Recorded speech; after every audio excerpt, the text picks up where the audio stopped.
Hey there, and welcome to Crime for Sleep. I know you're having trouble falling asleep, so let me keep you company with true crime stories from around the world. Before we dive in, I'm curious, where did you first hear this one? If you enjoy these stories, don't forget to like, comment, and subscribe. Now get comfortable, and let's get into tonight's case. Crime 1, the house inspection said nothing about it. My closet was supposed to have 3 walls, but when I knocked on the back panel it echoed, hollow. A closer look revealed a seam. I pried it open and found a narrow hallway barely wide enough to turn. At the end, a locked metal door with no handle. I pressed my ear to it, breathing, slow, steady breathing. I didn't sleep that night. The next day the door was cracked open an inch. Nothing was inside, just a single shoe, not mine. Not anyone's I know. The shoe was worn, leather scuffed at the toe. A woman's size 7, the kind you'd wear to work in an office. I held it, feeling the weight of someone else's life in my hands. The inside was stained with something dark. When I brought it closer, there was a faint smell of copper and something else I couldn't identify, something sweet and sickly. I called the previous owner, an elderly woman whose voice trembled when she spoke. She'd lived here for 30 years, she said, never mentioned any hidden spaces. But when I described the shoe, her silence stretched so long I thought the line had gone dead. I had a daughter, she finally whispered. She worked downtown, always wore those shoes. The word had hung in the air like smoke. I asked if I could meet her. She agreed, but only if I brought the shoe. Her house smelled of lavender and old photographs. She sat across from me in a chair that seemed to swallow her whole, staring at the leather in my hands like it might bite her. She disappeared on a Tuesday, she said. Police said she probably ran away. Young women do that, they told me. Start new lives, but she left everything behind, everything except those shoes. Her fingers traced the armrest of her chair, worn smooth by decades of worry. I sold the house because I couldn't bear to look at her empty room anymore, but I always wondered where those shoes went. She never left without them. I asked about the hidden space. She shook her head, genuinely confused. Your house was built in the 50s. Mine was built 20 years later, different construction entirely. But as I left, she grabbed my arm with surprising strength. If you find anything else, she said, don't tell the police. They already decided she left on her own. They won't listen now. Back home, I examined the narrow hallway more carefully. The walls were newer than the rest of the house, the paint job slightly different. Someone had walled this space off deliberately, creating a hidden room behind my closet. The metal door looked industrial, like something from a basement or storage facility. Why would someone install it here? I searched through old property records at the courthouse. The house had changed hands 6 times in 70 years. Each owner had lived there for about a decade before moving on. No one had ever mentioned renovations or additions. But there was a gap in the records from the late 80s to early 90s where no permits had been filed, no inspections recorded. That night I heard sounds from behind the door, not breathing this time but something else, a soft scraping like fingernails on metal. I pressed my ear to the cold surface and held my breath. The scraping stopped, then, so faintly I almost missed it, a voice. Help me. I yanked my head back, heart hammering. The voice was thin, distant. It could have been the wind through old pipes or my imagination playing tricks, but it sounded real. It sounded desperate. I tried the door again, pushing and pulling, looking for any way to open it. There was no keyhole, no latch, nothing that would suggest how it operated, but near the bottom I found something I'd missed before. A small slot, barely wide enough for an envelope. When I shined a flashlight through it, I could see a larger space beyond. Not a room, but a staircase leading down.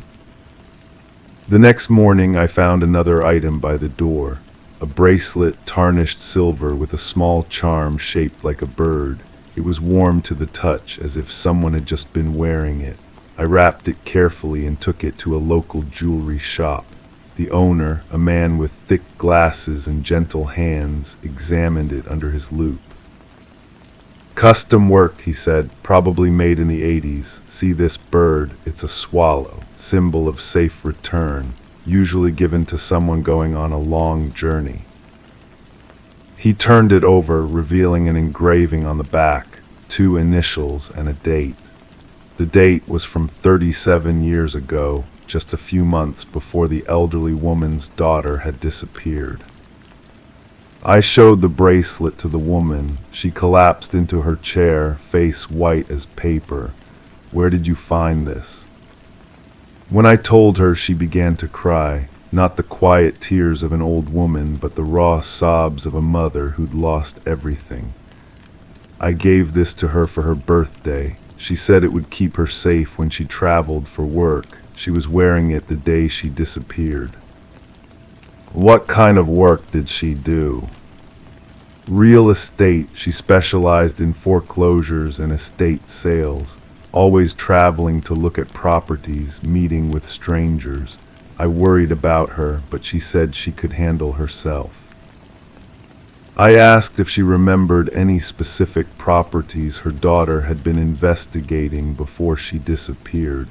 The woman's hands shook as she reached for a photo album. She kept records of everything. I saved all her paperwork, thinking maybe someday it would help find her. The box was full of property listings, photographs, and handwritten notes. Most were routine foreclosure cases, but one file was thicker than the others. It contained photos of a house that looked familiar, too familiar. It was my house, but from 37 years ago. The photos showed it in poor condition, with boarded windows and an overgrown yard. The notes were in the daughter's handwriting. She'd written about strange smells coming from the basement, about neighbors who complained of sounds at night. She'd scheduled multiple visits to the property, but the last entry was incomplete. It ended mid-sentence. "Found something in the basement. Need to call." The rest of the page was blank. I drove to the courthouse again, this time looking for records from the specific period when the house had been for sale. The property had been owned by a man who'd bought it as an investment but never lived there. He'd hired a property manager to handle the sale, but the manager had disappeared before the transaction could be completed. The house had sat empty for 2 years before finally being sold to another buyer. The property manager's name was listed in the old files. I found his address in a phone book from that era. The house was still standing, though it looked like it hadn't been maintained in decades. An old woman answered the door, her face weathered but her eyes sharp. "You're asking about him," she said before I could speak. "People come by every few years asking about him. He was my tenant for about 6 months. Quiet man, paid his rent on time. Then one day he just vanished, left everything behind." She led me to a small apartment above her garage. I kept his things, thinking he might come back, but that was 37 years ago. I don't think he's coming back now. The apartment was like a shrine to the 80s. Everything was exactly as he'd left it. Clothes in the closet, food in the refrigerator, papers scattered across a desk.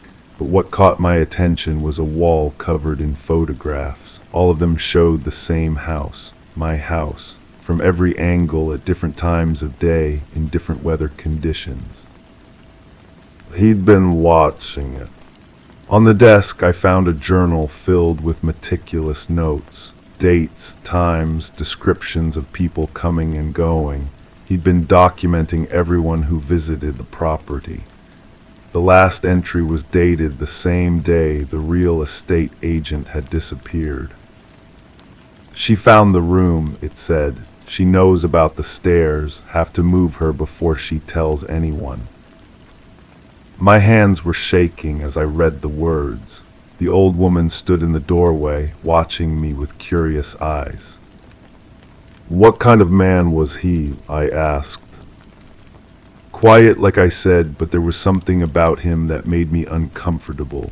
He never threw anything away, always carrying boxes up and down the stairs, and the smells that came from his apartment sometimes were terrible, like something had died. I asked if she'd ever reported him to the police. She shook her head. Back then, people minded their own business. Besides, he was always polite to me, paid his rent on time. What was I going to say? That he smelled bad? But now, looking at the photographs and reading the journal, I understood. He hadn't just been a property manager. He'd been using the house for something else. Something that required a hidden room, a metal door, and a staircase leading down to places I couldn't imagine.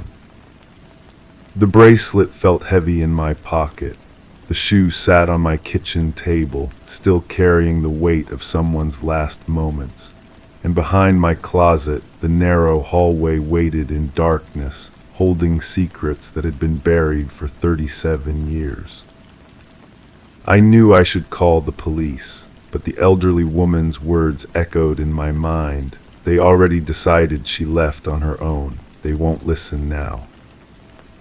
Would they listen to me? Would they believe that a missing person case from decades ago was connected to a hidden room in my closet?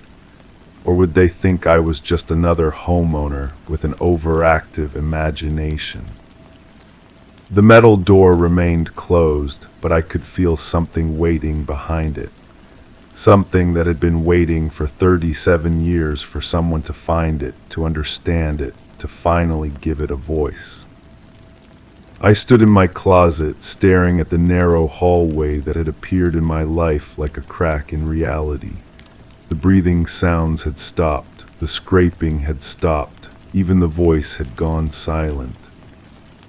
But I knew, with a certainty that chilled me to the bone, that I wasn't alone in this house, and I wasn't the first person to find that hidden room. I just might be the first person to survive it.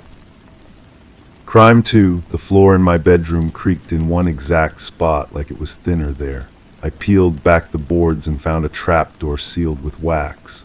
No handle, no hinges, just a slit wide enough to grip. I opened it. The air that escaped was thick and damp. Inside was a staircase that spiraled down into dirt. On the walls were photos, old, black and white, of people who looked terrified. One of them looked like me, but I had never taken that photo, and I hadn't gone any further. Not yet. The house came with my inheritance. A distant relative I'd never met left it to me, along with boxes of documents I hadn't bothered to sort through. The realtor said the property had been vacant for decades, that the previous owners had simply disappeared. No forwarding address, no trace, the kind of story that makes a house cheaper, and I needed cheap. I pulled out my phone and took pictures of the photographs on the walls. The flash illuminated more than I expected. There were dozens of them, arranged in neat rows like a gallery. Men, women, children, all with the same expression, terror frozen in silver halide. Their eyes followed the camera lens, pleading with whoever stood behind it. The photograph that resembled me was positioned at eye level, perfectly centered. The face was younger, maybe 20 years ago, but the bone structure was identical. The same narrow nose, the same deep-set eyes, even the scar above the left eyebrow from a childhood accident was there. But this person wore clothes from another era, a style I'd never owned. I climbed back up and spent the rest of the day going through those inheritance boxes. Birth certificates, death certificates, marriage licenses, a family tree that stretched back 6 generations. Names I'd never heard, faces I'd never seen, but patterns emerged, disappearances, unexplained deaths, always the same age range, always the same circumstances, people who simply vanished from their homes without warning. The documents were meticulously organized. Someone had cataloged every missing person, every unsolved case. Red ink connected dates and locations. Blue ink marked witness statements. Green ink highlighted physical evidence that had never been found. The handwriting was careful, methodical, the work of someone who understood that details matter. I found a cassette tape labeled with a date from 15 years ago. The player in the basement still worked. Static filled the room, then a voice, young, frightened, speaking in whispers. The recording was poor quality, but I could make out fragments. Someone describing a room underground, photos on walls, a staircase that spiraled down into darkness. The voice mentioned feeling watched, followed. Then the tape ended abruptly. The next morning, I called the local police department. The officer who answered seemed unsurprised by my story. She'd heard about the house before. Previous owners had reported strange occurrences, sounds from below ground, smells that couldn't be explained, but no one had ever found anything concrete, no evidence of foul play, no bodies, no crime scenes, just stories and suspicions. I returned to the hidden room with better lighting. The photographs were even more disturbing in full illumination. Some showed people in what appeared to be the same underground space where I now stood. Others were taken in different locations, but always with the same terrified expressions. The camera angles suggested the photographer had been standing exactly where I was now. Behind the photographs, I found carved initials in the dirt walls, hundreds of them, some fresh, some weathered. Each set included dates that spanned decades. The most recent was from last year. The oldest I could find dated back to the construction of the house itself.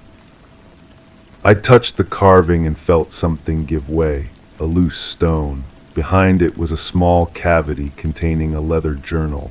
The pages were filled with entries in different handwriting styles, different people, different time periods, all describing the same experience. Finding the hidden room, discovering the photographs, realizing they were being watched. The final entry was dated just months ago. The handwriting was shaky, desperate. It described the feeling of being followed even after leaving the house, cameras appearing in unexpected places. The sense that someone was documenting their daily life, waiting for the right moment to add another photograph to the collection. I closed the journal and climbed back upstairs. The house felt different now. Every creak of the floorboards seemed intentional. Every shadow in the corner of my vision could be hiding something. I packed my things and prepared to leave, but something made me hesitate. In the bathroom mirror, I noticed something I'd missed before, a small mark on the wall behind me. When I turned to look directly, it was gone, but in the reflection, it was clearly visible. A tiny hole, perfectly round at eye level, the size of a camera lens. I spent the rest of the day searching. I found them everywhere, hidden in air vents, behind electrical outlets, inside lampshades. Dozens of small cameras, all pointing toward the areas where I'd been spending my time. Some were new, digital, others were older, film-based. The oldest appeared to be from decades ago, their metal casings corroded, but their lenses still functional. Each camera was connected to a central recording system hidden in the basement. Shelves lined with videotapes and film canisters. Labels indicating dates, locations, subjects. My name was on several recent recordings, but there were hundreds of others. Names I recognized from the family documents. Names of people who had disappeared. I played one of the tapes. It showed a young woman who resembled me, living in the same house, following the same routines. She found the hidden room just as I had. She discovered the photographs just as I had, but the tape continued beyond that point. It showed her trying to leave, being followed, being watched. The final scenes were taken from inside her own home, wherever she had moved. The camera work was patient, methodical. It documented her growing paranoia, her attempts to hide, her eventual breakdown. The tape ended with her returning to the house voluntarily. She walked directly to the hidden room, positioned herself against the wall, and looked directly into the camera. The same terrified expression I'd seen in all the photographs, the same pleading eyes, the same desperate understanding that she had become part of something she couldn't escape. I rewound the tape and watched it again. The woman's face was unmistakably similar to mine, but something else caught my attention. In the background of several shots, I could see a figure partially obscured by shadows, someone operating the camera, directing the action. The person was careful never to be fully visible, but glimpses of hands, clothing, posture suggested someone I should recognize. I found a magnifying glass and examined the photographs in the hidden room more carefully. In each image, reflected in the subject's eyes, I could see the faint outline of the photographer, the same figure from the videotape, the same hands, the same posture, but the reflection was too small, too distorted to make out clearly. The inheritance documents included a will that mentioned photographic equipment, cameras, developing supplies, storage systems, all left to me along with the house. I hadn't thought much about it before, but now I realized the implications. Someone had been planning this for a long time. Someone who knew I would eventually find the hidden room, discover the photographs, become part of the collection. I checked the dates on the cameras more carefully. Some were installed recently, after I'd inherited the house but before I'd moved in. Someone had been preparing for my arrival. They knew I would come. They knew I would stay long enough to discover their secret. They knew I would react exactly as all the others had reacted. The final piece of evidence was in the last box I opened. A photograph of myself taken just hours ago, showing me standing in the hidden room examining the other photographs. I was holding the magnifying glass, looking directly at one of the terrified faces, but I hadn't seen anyone taking the picture. I hadn't heard the camera. I hadn't sensed any presence. I looked at the photograph more closely. In the background, barely visible, was a shadow that didn't match any of the objects in the room. A human silhouette standing just outside the frame. Someone had been there with me, documenting my discovery, adding me to their collection. I put the photograph back in the box and walked upstairs. The house was quiet, but I could feel eyes watching me. I packed my car and drove away, but I knew it wouldn't matter. The pattern was clear. Distance wouldn't help. Moving wouldn't help. The photographs would find me wherever I went.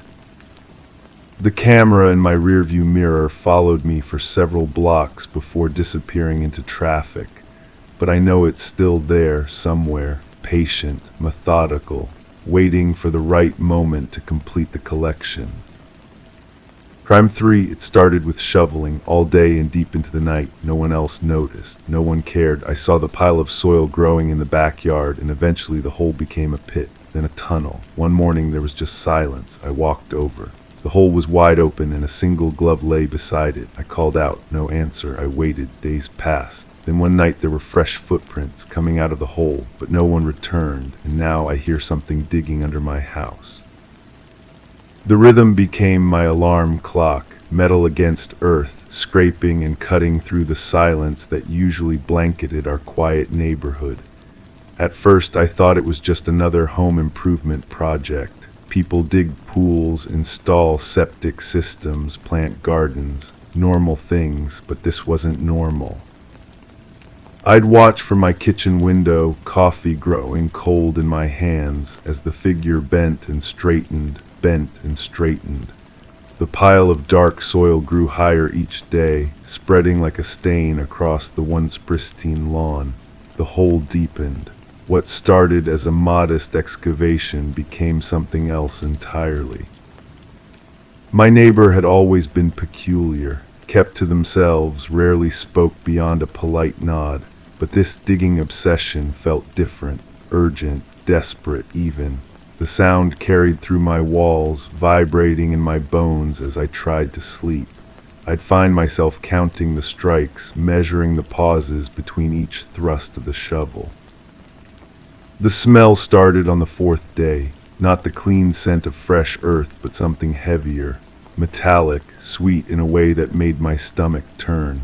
I convinced myself it was just the disrupted soil, maybe an old septic line or forgotten compost.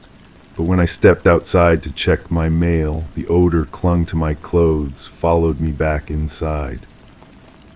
I decided to investigate, not out of nosiness but concern. The digging had become erratic, happening at strange intervals.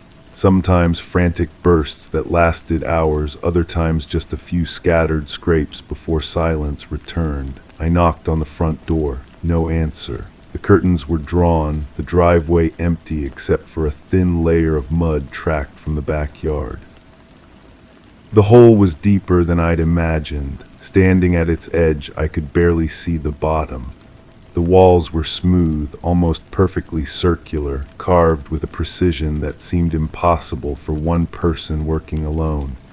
Tools lay scattered around the perimeter, shovels of different sizes, a pickaxe, some kind of measuring device I didn't recognize. That's when I noticed the glove, leather stained dark with what looked like dried blood, or maybe just mud. It was hard to tell. I picked it up, feeling the weight of it, the way the leather had stiffened. Inside, a few strands of hair caught in the fabric, dark hair, coarse and thick. I called out again, louder this time. My voice echoed down into the hole, bouncing off the walls and returning to me hollow and distorted. The silence that followed felt different from before, not empty but waiting, like something was listening from deep below. Days passed without any sign of my neighbor. The hole remained open, a dark mouth yawning in the earth. I found myself checking it compulsively, looking for changes, for clues. The tools disappeared one by one. First the pickaxe, then the smaller shovels, until only the measuring device remained, its metal surface reflecting the sky like a mirror. I started having dreams about the hole. In them I was climbing down, my hands scraping against the smooth walls, descending into darkness that seemed to have no bottom.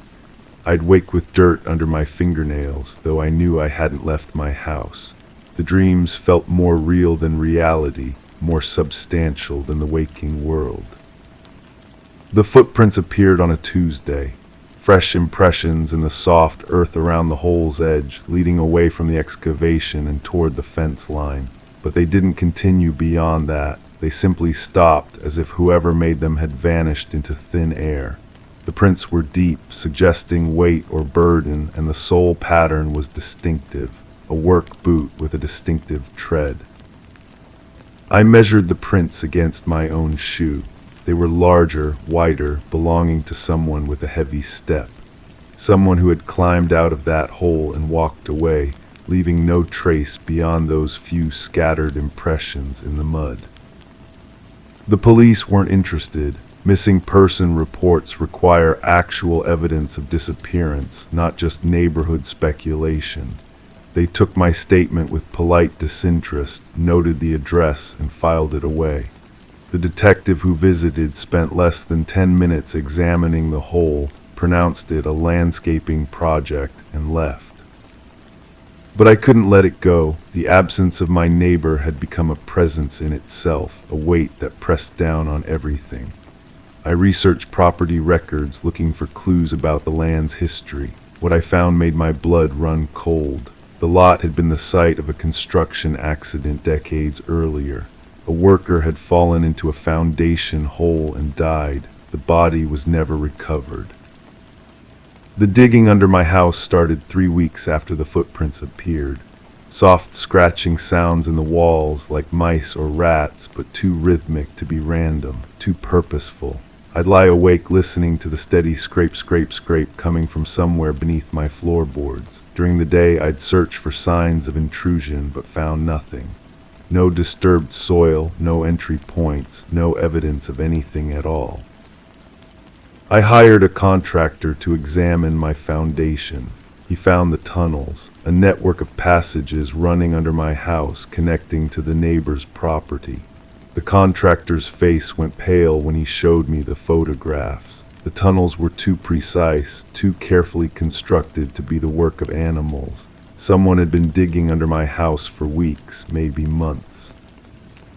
The contractor called the police. This time they listened.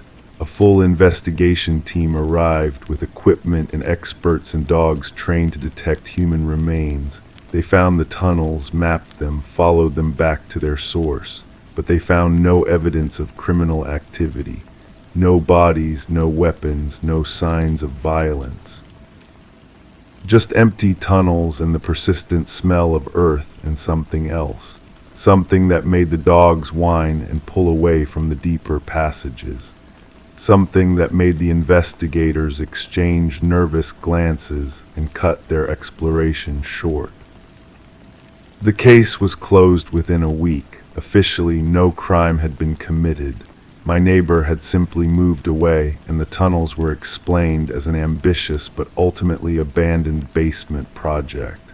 The hole was filled, the disturbed earth leveled and seeded with grass. Within a month, you couldn't tell anything had ever happened. But I know better. I know what I saw, what I heard, what I felt in those dark tunnels beneath my house. The digging has stopped, but the silence is worse. It's the silence of something waiting, something patient and careful and very much alive. Sometimes late at night I still hear it, not digging now, but moving, shifting, breathing. And I wonder if my neighbor ever really left, or if they simply went deeper. Deeper than anyone thought to look, deeper than anyone wanted to follow. The truth is still down there in the darkness beneath our feet, and someday it's going to dig its way back up. Crime 4, it was sitting alone at a flea market, a haunting landscape, gray trees, no sky, a figure far in the distance. The paint wasn't dry. The vendor said nothing, just handed it over like he wanted it gone. I hung it in my hallway. The figure moved, first closer, then clearer. It was human, but the proportions were wrong. Long arms, slumped shoulders, no face. Every time I passed it, the background shifted slightly. Then one morning, I found muddy prints leading from the painting to my front door. I took it down. It wasn't on the wall anymore, but it wasn't gone. I should have left it there, should have walked away when I saw the old man's hands shake as he wrapped it in newspaper. The way his eyes darted from the painting to me, like he was afraid to look at either of us too long. The smell of wet oil paint mixed with something else, something metallic that made my stomach turn. But I bought it anyway, $20 for what looked like a masterpiece, even if it was still tacky to the touch. The first week I convinced myself it was just my imagination. Old houses settle, create shadows, play tricks with light. The figure in the distance was just a tree, a rock, a smudge of paint that my mind transformed into something human. But then I started finding things.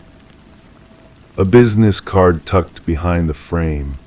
The name had been scratched out with a pen, but I could still make out fragments. Portrait artist and a phone number. I called it. The line was disconnected, had been for months according to the operator. I researched the artist's signature in the corner, a crude MR carved into the wet paint with what looked like a fingernail. No records online, no gallery listings, nothing. But I kept searching because something about that signature felt desperate, like a last message. The breakthrough came when I found a newspaper clipping used as backing inside the frame. Local missing person case from 2 years ago. A young woman who disappeared after meeting someone about commissioned artwork. Her car was found abandoned near the old industrial district. The investigation went cold. I stared at her photograph. Long arms, slumped shoulders, the same proportions as the figure in my painting. But it was her eyes that made my hands tremble. They were the same eyes that seemed to follow me from the canvas every night. I drove to the industrial district. Most of the buildings were abandoned, windows boarded up, but I found one with paint cans scattered outside.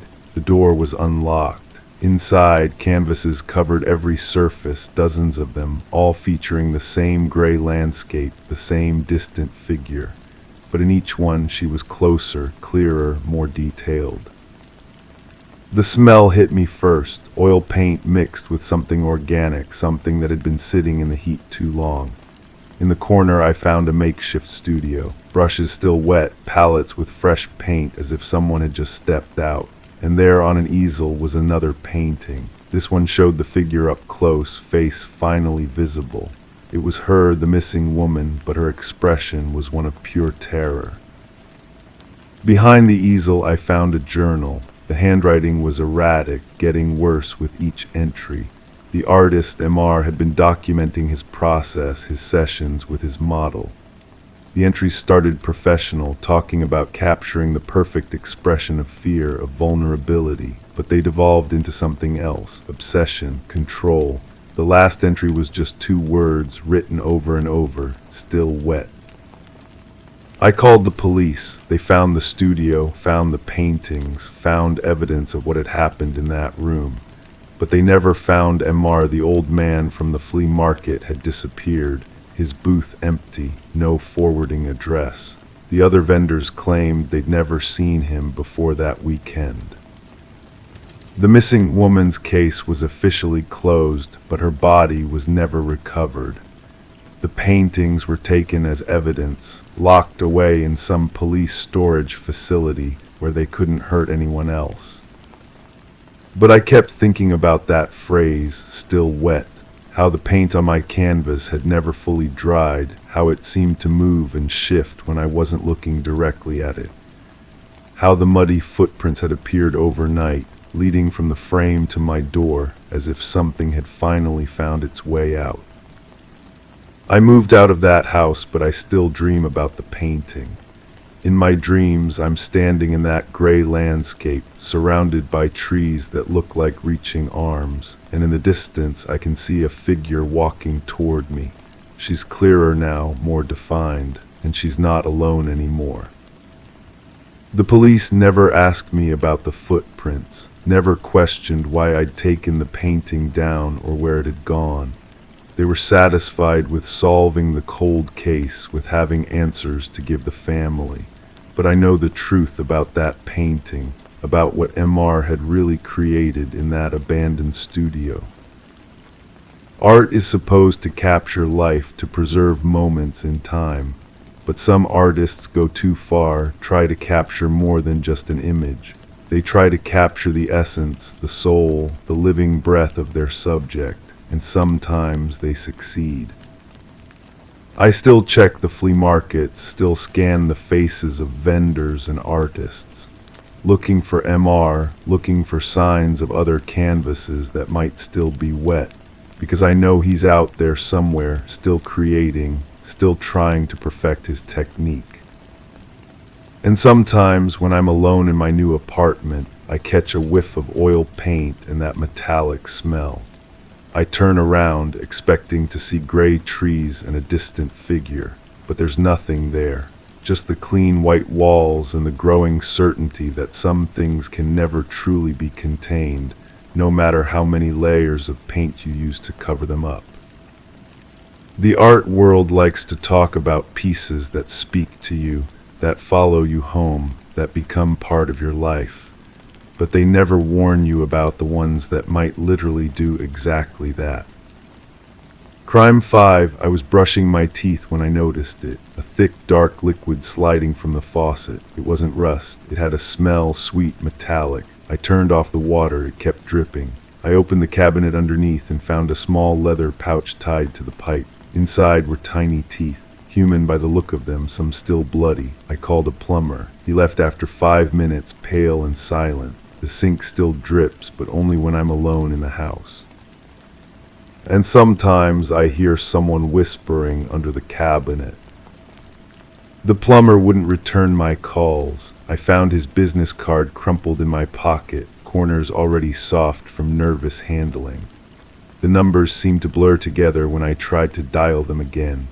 3 different plumbers gave me the same response when I described the problem: sudden scheduling conflicts, emergency jobs elsewhere, voices that grew distant and formal.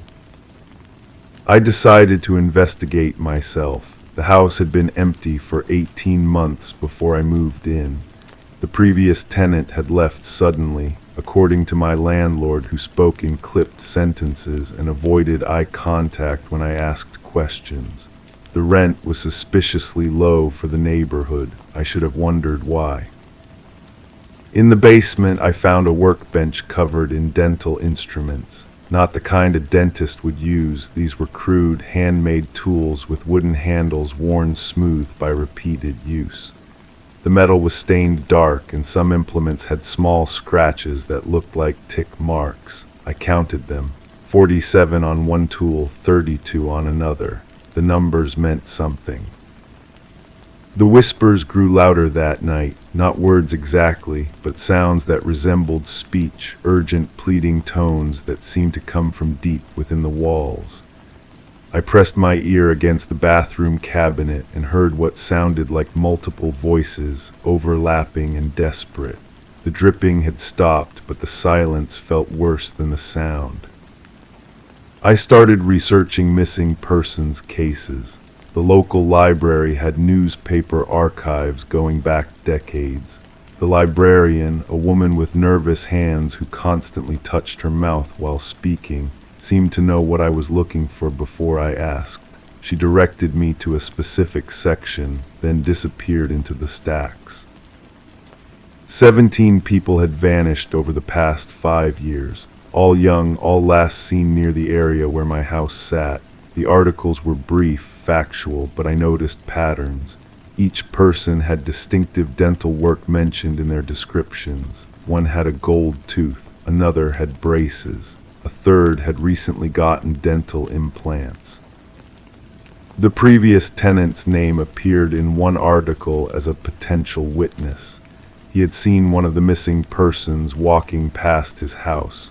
The description was vague, unhelpful, but his address was listed, and it was my address now. I found dental records hidden behind loose floorboards in the basement. 17 sets, each labeled with dates and detailed notes about extractions. The handwriting was neat, methodical. Some entries included drawings of specific teeth, marked with numbers and symbols I didn't recognize. The pouch from the sink contained teeth that matched the records.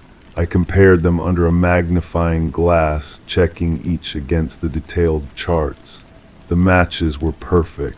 Someone had been very careful about documentation. I called the police. The officer who took my report seemed tired, disinterested. He said they'd look into it, but his tone suggested otherwise. When I mentioned the previous tenant's name, his expression changed. He asked if I was sure about the spelling, wrote it down twice, then closed his notebook. 3 days later, I received a phone call. The voice was calm, professional. Someone claiming to be from the police department, saying they needed to examine the evidence I'd found. They would send someone by in the morning. I asked for a badge number, a name. The line went dead.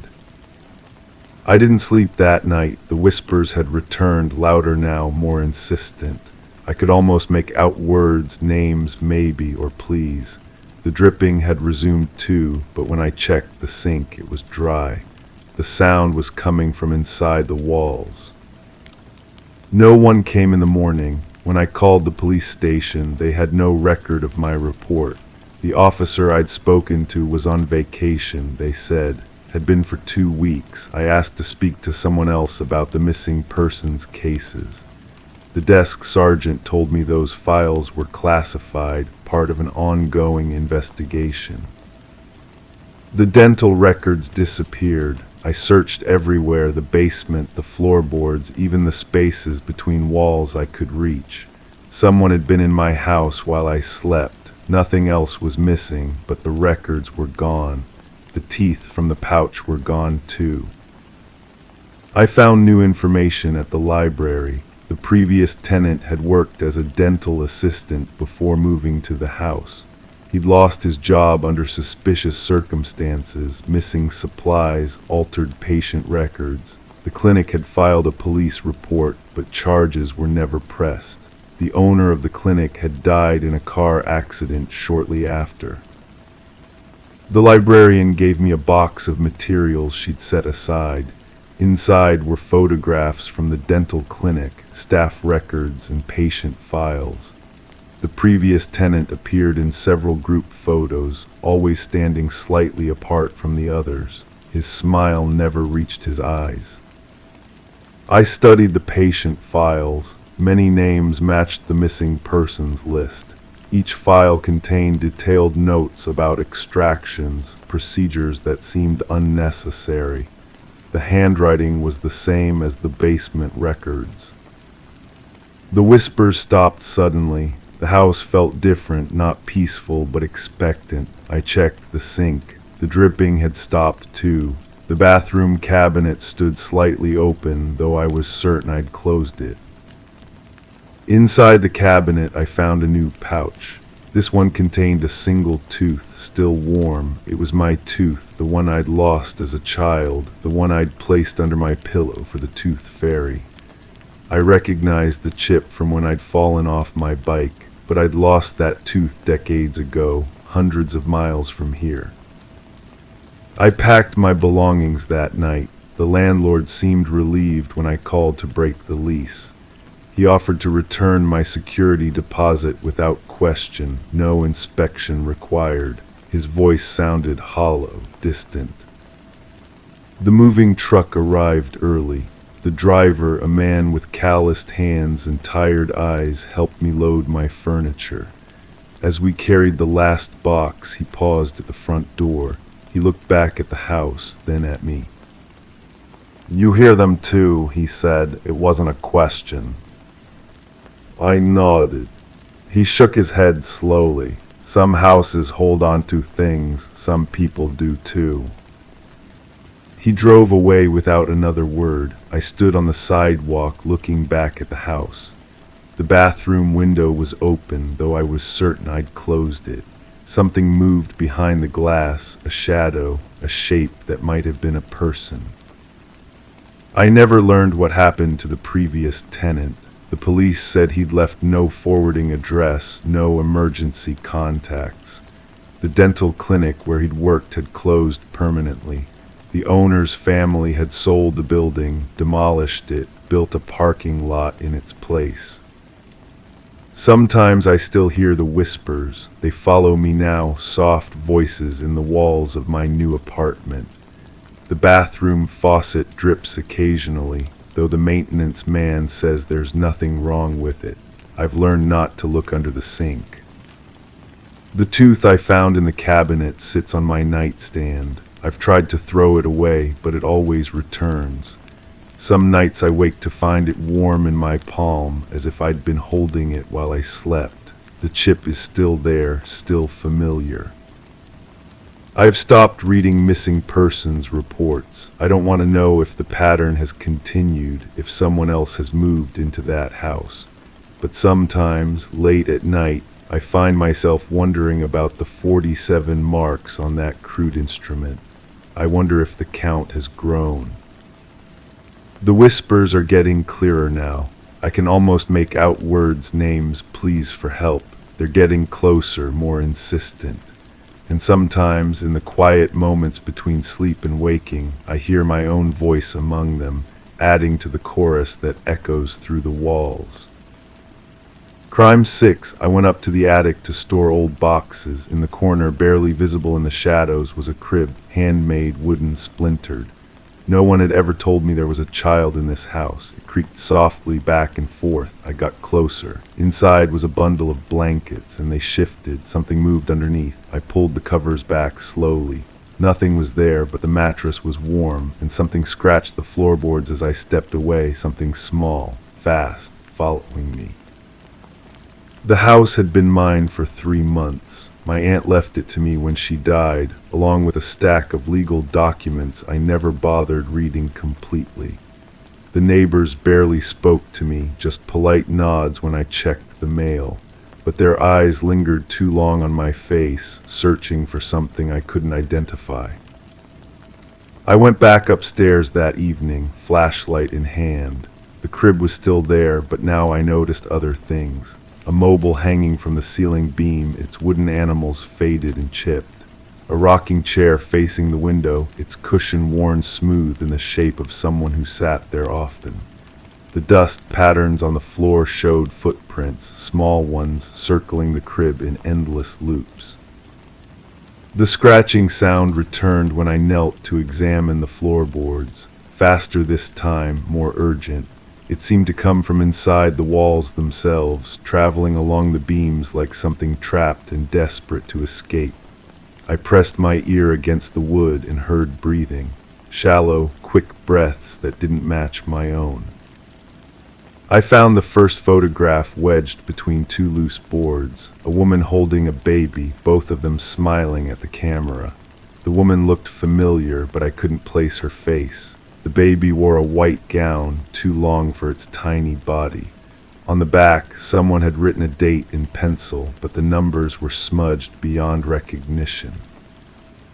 The next morning, I called the lawyer who handled my aunt's estate. He sounded uncomfortable when I mentioned the attic, clearing his throat several times before speaking. He said my aunt had been very specific about certain rooms in the house, though he couldn't remember the exact details of her instructions. He suggested I check the documents again, particularly the handwritten notes in the margins. I spread the papers across my kitchen table, reading every word carefully. Most of it was standard legal language, but there were annotations in my aunt's shaky handwriting, references to the upstairs room and keeping watch and what happened before. One phrase appeared multiple times, never let anyone forget. The second photograph appeared on my doorstep the next day, slipped under the door while I was at work. This one showed the same woman, but older, sitting in the rocking chair I'd seen in the attic. Her face was gaunt, her eyes hollow with exhaustion. She was looking directly at the camera, but her expression was empty, as if she was seeing something else entirely. I started researching the house's history at the local library. The records were incomplete, but I found references to a family who lived there decades ago, a young couple with a baby who died in infancy. The woman had suffered what the old reports called a nervous breakdown afterward. She was institutionalized for several years, but the records stopped there. The librarian, an older woman with silver hair, watched me as I read. When I asked about the family, she glanced around nervously before leaning closer. She whispered that some stories were better left buried, that digging up the past only brought pain to those still living. But she also mentioned that the woman had returned to the house eventually, alone, and lived there until she became too old to care for herself. That night I heard footsteps in the attic, slow, deliberate steps that paused at the crib, then continued to the window. I climbed the stairs with my flashlight, but the room was empty. The rocking chair was moving slightly, as if someone had just stood up from it. The baby blankets were arranged differently, folded and refolded with careful precision. I found the third photograph inside the crib, tucked under the mattress. This one was different. It showed the same woman, but much older, standing in front of the house. My aunt was beside her, younger than I remembered her, with her arm around the woman's shoulders. They were both smiling, but their smiles looked forced, like they were trying to hide something painful. The scratching sounds became constant after that. They followed me from room to room, always just out of sight, always just quiet enough that I questioned whether I was really hearing them. I started leaving food in the attic, small portions on a plate by the crib. The food was always gone by morning, but I never saw what took it. A neighbor finally approached me while I was bringing in groceries. She was an elderly woman who lived across the street, and she'd been watching my house with obvious concern. She asked if I was settling in well, then mentioned that she'd known my aunt for many years. She said my aunt had been very devoted to caring for the other woman until she passed away. I asked who the other woman was, but she became evasive, saying only that it was a sad story about loss and guilt and the things people do when they can't forgive themselves. She mentioned that my aunt had made her promise to keep checking on the house to make sure it was never truly empty. She said some responsibilities pass from one generation to the next, whether we want them or not. The final photograph appeared in my bedroom on my nightstand, where I would see it first thing in the morning. It showed the crib, but it wasn't empty. There was a small form under the blankets, perfectly still, perfectly peaceful. The woman was sitting in the rocking chair beside it, her hand resting on the crib's edge. Her face was turned toward the camera, and for the first time she looked at peace. I understood then that the sounds weren't random. They were a pattern, a routine that had been maintained for decades. Someone had been caring for something in that attic, keeping watch, making sure it was never forgotten. The responsibility had passed to my aunt, and now it had passed to me. The scratching sound stopped after I accepted this truth. The attic became quiet, but not empty. Sometimes I still hear the rocking chair creaking softly, and sometimes I find the blankets rearranged, but it doesn't frighten me anymore. It's just another part of the house's rhythm, another responsibility that comes with owning something that was never truly meant to be owned. I never found out exactly what happened to the baby, or why the woman spent her life caring for its memory.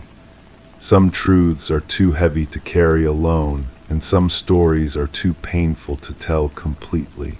But I know that forgetting would be worse than remembering, and abandoning the watch would be worse than keeping it. The house is quiet now, but it's the kind of quiet that comes from being understood rather than being empty.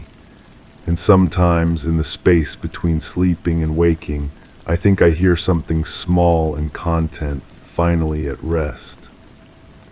Crime 7, it started with a foul smell like old meat and wet metal. I opened the vent near the kitchen and found a tiny ribcage, not from an animal I recognized. Over the next week, more appeared: vertebrae, fragments of a jaw, fingers. They weren't decomposing. They looked clean, placed deliberately. I set up a camera. One night it caught movement, something dragging itself through the ducts. Long, thin limbs, a face that looked stitched together. When I checked the footage again later, it had been deleted. Only the sound remained, scratching, right behind the vent. I called the police first. Officer with tired eyes and coffee breath examined the bones I'd collected in a shoebox. He held them up to the light, turning them over like puzzle pieces. Said they looked old, maybe from some previous tenant's pet cemetery project. Kids do strange things, he said. The house had been empty for months before I moved in. Previous owners left suddenly, according to the landlord. Family emergency, he claimed, but his eyes shifted when he said it. The scratching continued each night, always between midnight and dawn. I started recording everything: audio, video, notes about patterns. The sounds moved through the house like something following a map. Kitchen first, then living room, upstairs bathroom, finally my bedroom. Always the same route, always the same rhythm. 3 short scratches, pause, 3 long ones, pause, 3 short again. I researched the house's history at the county records office. Built in 1987, sold 3 times in 30 years. Each family stayed less than 2 years. The clerk mentioned complaints about the ventilation system, strange noises, bad smells, maintenance issues that couldn't be fixed. One family reported missing pets. Another complained about children's toys appearing in vents. The most recent owners had 2 young children, a boy and a girl. The bones kept appearing, small ones mostly, finger bones, tooth fragments, pieces of skull no bigger than coins. I started mapping where I found them. They formed a pattern leading from the basement to the attic, like breadcrumbs marking a trail. The basement vent was where the smell was strongest. When I removed the cover, warm air rushed out carrying the scent of decay and something else, something sweet and chemical. I contacted the previous owners through social media. The mother responded immediately, almost desperately. She agreed to meet at a diner across town. She arrived looking haunted, checking over her shoulder constantly. Her hands shook when she ordered coffee. She told me about the sounds, the bones, the recordings that disappeared. But she also told me about her son, how he'd changed in that house, how he'd started collecting things, dead birds, roadkill, insects. How he'd spend hours in the basement talking to someone who wasn't there. The child had been seeing a therapist, she said. Doctor diagnosed him with severe behavioral issues after the family dog disappeared. They found pieces of the animal in the boy's room, carefully arranged like museum displays. The night they left, she heard her son in the walls, not metaphorically, literally inside the ventilation system. When they called for him, scratching sounds came from every vent in the house. They found him eventually, curled in the main duct, covered in dust and something dark that stained his clothes. I started checking the vents more systematically. Behind the basement unit, I found a loose panel. Inside was a small space like a hiding place. Children's drawings covered the walls, stick figures with too many limbs, animals with human faces, scenes of dismemberment rendered in crayon. At the back, a journal written in a child's handwriting.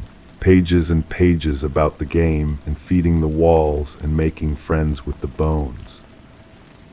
The final entry was dated the day before the family moved out. It described how to become part of the house forever, how to live in the spaces between spaces, how to keep playing even when your body gets tired. The handwriting grew smaller and more frantic with each page until the final words were barely legible scratch marks. I stopped sleeping in the house. Started staying at motels, returning only during daylight to collect evidence. But the bones followed me. I'd find them in my car, in my work bag, in the pockets of clothes I hadn't worn. Small pieces that looked exactly like the ones from the vents. When I threw them away, they reappeared. When I burned them, new ones manifested. The recordings continued automatically through security cameras I'd installed. Each morning, I'd review footage of something moving through the ducts, never clearly visible, always just at the edge of the frame. But the sounds were consistent, scratching, dragging, occasionally what sounded like crying, child's crying. The audio analysis showed patterns consistent with human vocalizations, but distorted, as if filtered through metal and confined spaces. I hired a contractor to seal the vents permanently. He found more bones, dozens of them scattered throughout the ductwork. But he also found something else, children's clothing, recent styles, too new to have been there long, a small shoe, a hair ribbon, items that looked like they'd been placed deliberately, not lost or forgotten. The contractor refused to finish the job, said the house felt wrong, that he'd worked in crime scenes that felt more peaceful. He mentioned seeing movement in his peripheral vision, hearing whispers that stopped when he turned his head. Before he left, he showed me something he'd found in the main duct, a Polaroid photograph of two children, a boy and a girl, smiling at the camera. They were sitting in what looked like the basement of my house. I brought the photograph to the previous owner. She broke down when she saw it, confirmed those were her children, but said the photo was impossible. They'd never taken pictures in the basement. She'd forbidden them from going down there after the incidents began. But looking at the image, she recognized the background, the same loose panel, the same hiding space where I'd found the journal. The truth settled over me like dust from the vents. The scratching wasn't random. It was intentional, purposeful. The bones weren't placed by some external force. They were being arranged by someone who knew the house intimately, someone small enough to navigate the ductwork, someone who'd been there all along in the spaces between the walls, living in the infrastructure of the building itself. I never found the children, never confirmed whether they'd actually left with their family that night. The mother's story changed each time I asked, details shifting like memories trying to protect themselves from impossible truths. She'd mention driving away with both kids, then reference only seeing one in the rearview mirror. She described packing their belongings, then admit she couldn't remember where some items had gone. The house stands empty now. I moved out after finding fresh scratches on my bedroom wall, marks that spelled out "Play with US" in a child's unsteady hand. The bones stopped appearing after I left, but sometimes, driving past the house, I see lights in the windows, shadows moving behind curtains.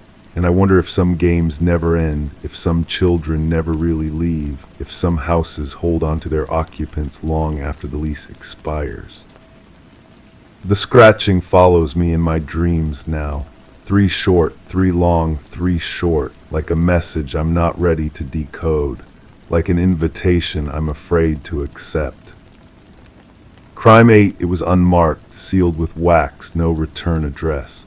The handwriting was shaky, desperate. It described my house, my kitchen, my bedroom, and it begged me to dig near the rose bush in the backyard. I thought it was a prank until I found the bones, wrapped in a sheet, holding a letter identical to the one I'd received. I called no one. I just stared at the mailbox, and I waited. The next day, another letter arrived. This one knew what I'd done, and it wasn't asking anymore. The second letter felt different against my fingertips. Heavier paper, colder to the touch. The same shaky handwriting, but the ink seemed darker, more deliberate. It mentioned the shovel I'd used, still leaning against the garage wall with dirt clinging to its edge. It knew I'd wrapped the bones back in their sheet, placed them in a cardboard box in my basement. It knew I'd stood under the shower afterwards, scrubbing soil from beneath my fingernails until they bled. I moved through my house like a stranger, touching familiar objects that suddenly felt foreign. The coffee mug I'd used that morning still sat on the kitchen counter, lipstick traces on its rim from someone I couldn't quite remember having over. The living room smelled faintly of perfume I didn't recognize, something floral and cloying that made my stomach turn. Every surface seemed to hold secrets I'd forgotten I was keeping. The bones had been small, delicate, female I thought, though I couldn't be sure. The skull had been wrapped separately, cradled like something precious. When I'd lifted it from the dirt, a gold earring had fallen out, landing silently on the disturbed earth. I'd picked it up without thinking, slipping it into my pocket where it remained, a cold weight against my leg. I began checking the mailbox obsessively. The metal flag squeaked when I lifted it, a sound that made my skin crawl. The postal worker was a woman with kind eyes who always smiled and asked about my garden. She'd been delivering mail to this address for years, she told me once, had known the previous owner well. A quiet woman who kept to herself, never caused any trouble. The kind of person who could disappear without anyone noticing for months. The third letter arrived on a Tuesday. This one contained a photograph. Black and white, slightly blurred, showing a woman standing beside my rose bush. She was young, maybe 25, with dark hair pulled back in a ponytail. She wore a sundress and was smiling at whoever held the camera. On the back, someone had written a single word in that same desperate handwriting, before. I studied the photograph until my eyes burned. The woman's face was familiar in the way that faces sometimes are when you've seen them in dreams or half-remembered conversations. Her smile was genuine, unguarded. She looked like someone who trusted easily, who believed in the goodness of people. The kind of woman who would accept an invitation for coffee from a neighbor she barely knew. My basement had become a shrine to my discovery. The cardboard box sat on an old table, surrounded by the letters I'd received. I'd started keeping a journal, documenting every detail, every sensation, every thought that felt important. The pages filled quickly with observations I couldn't explain. Notes about sounds in the walls, about the way shadows fell differently in the afternoon, about the taste of metal that lingered in my mouth no matter how much I brushed my teeth. The fourth letter changed everything. It contained a key, old and tarnished, attached to a small tag with an address I recognized. The house 3 blocks away, the one with the overgrown garden and newspapers yellowing on the front porch. The letter was shorter this time, just a few lines. She trusted me. She came willingly. She never saw it coming. Now it's your turn to understand. I drove past the house every day on my way to work, had driven past it for years without paying attention. Now I couldn't stop looking. The windows were dark, curtains drawn tight. The mailbox overflowed with correspondence no one collected. Weeds pushed through cracks in the sidewalk, and the front door hung slightly ajar as if someone had left in a hurry and forgotten to close it properly. The smell hit me as soon as I used the key. Not death exactly, but something stagnant and forgotten. The air was thick with dust and regret. Furniture covered in sheets stood like ghosts in the dim light filtering through dirty windows. Everything was preserved exactly as it had been left, as if time had stopped moving forward the moment the door closed for the last time. I found the room upstairs, behind a door I almost missed. It was small, windowless, with walls covered in photographs. Dozens of them, all of the same woman from the picture in my letter. Some were taken from a distance, others were close-ups that captured the texture of her skin, the way her eyes crinkled when she laughed.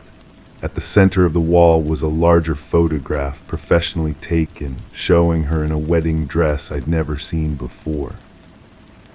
The realization came slowly, like cold water filling my lungs. I recognized the dress. It was hanging in my closet, wrapped in plastic, with a note pinned to the bag, for special occasions. I'd found it when I moved in, assumed it had been left by the previous owner. The woman who disappeared without anyone noticing. The woman whose bones I'd found beneath the roses she'd planted. The final letter was waiting when I returned home. It wasn't in the mailbox this time, but sitting on my kitchen table, propped against the salt shaker. The handwriting was different now, cleaner, more controlled. It read like a confession, detailing crimes I couldn't remember committing, describing actions I couldn't recall taking. It spoke of trust betrayed, of kindness repaid with violence, of a woman who'd invited me into her home and paid for her generosity with her life. But the most disturbing part was the signature at the bottom. It was my name, written in my own handwriting, beneath words I didn't remember writing about things I couldn't remember doing. The ink was fresh, still slightly damp, as if I'd signed it moments before walking into the kitchen to find it waiting for me. I sit now in my living room, watching the mailbox through the window. The postal worker will come soon, with her kind eyes and questions about my garden. She'll ask about the roses, about how well they're growing in the soil that's been disturbed and replaced. She'll mention how the previous owner would have been pleased to see them thriving, how she'd loved those flowers more than anything else in the world. And I'll smile and nod and pretend I don't know why the roses are blooming so beautifully this year, why the earth beneath them is so rich and dark, why I water them every morning with hands that shake for reasons I can't quite remember. The bones are back where I found them, but the letters keep coming, each one revealing truths I'm not sure I'm ready to face about the woman I was before I became the woman who receives letters from the dead. Crime 9, at first it sounded like old pipes groaning, expanding, but the tone changed. It turned into moans, then sharp cries. I thought someone was trapped inside. I called the landlord. He drilled a small hole in the drywall and shined a flashlight. Nothing. That night I heard the screaming again, clearer, louder. I pressed my ear to the wall and heard my own name. I tore into it myself. Behind the plaster was a tiny crawl space with claw marks on every surface. And something whispered, "You let me in." The apartment had been vacant for months before I moved in. The rent was unusually low for the area, and the landlord seemed eager to fill it quickly. He mentioned the previous tenant had left suddenly, abandoning most of their belongings. I found that strange but didn't press further. People move for all sorts of reasons. The sounds started on my third night. At first, I dismissed them as the building settling. Old construction, thin walls, neighbors with different schedules. But the pattern was too consistent, too human. The groaning would begin around the same time each night, originating from the wall between my bedroom and the vacant unit next door. I knocked on the adjacent door during the day. No answer. The landlord assured me the unit was empty, had been for months. He offered to show me, but when we arrived, he fumbled with the keys, claiming he'd grabbed the wrong set. We never went inside. The sounds evolved. What started as mechanical groaning became unmistakably organic. Breathing, sobbing, sometimes what sounded like scratching against drywall. I began sleeping in the living room, but the sounds followed me there too, emanating from different sections of the shared wall. I called the police twice. Both times they arrived during silent periods. The officers were polite but skeptical. They suggested I contact the building management about possible structural issues or speak with a doctor about stress-related auditory experiences. Neither suggestion felt right. The breakthrough came when I discovered the previous tenant's name in a stack of misdirected mail. The postal worker had been delivering letters to my unit for months, all addressed to someone who supposedly no longer lived there. The handwriting on the envelopes was shaky, desperate. The return addresses were from medical facilities, legal offices, and what appeared to be collection agencies. I opened one letter. Inside was a final notice for unpaid rent, dated just 2 weeks before I moved in.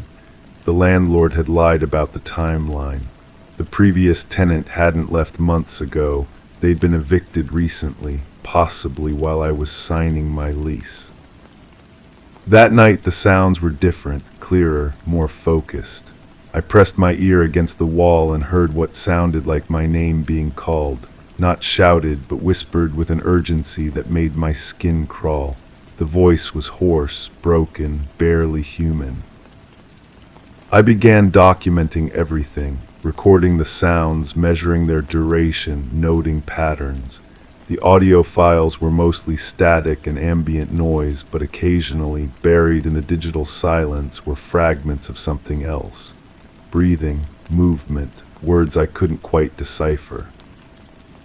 The landlord became increasingly evasive when I pressed about the adjacent unit. He claimed it was undergoing renovations, then said it had water damage, then suggested it might be used for storage. Each explanation contradicted the last. When I threatened to break my lease, he offered a rent reduction to stay. His desperation was palpable. I found the building's previous tenant registry at the local housing authority. The name from the mail appeared on multiple complaint reports filed over several months. Allegations of harassment, illegal eviction proceedings, and what the documents termed aggressive collection practices.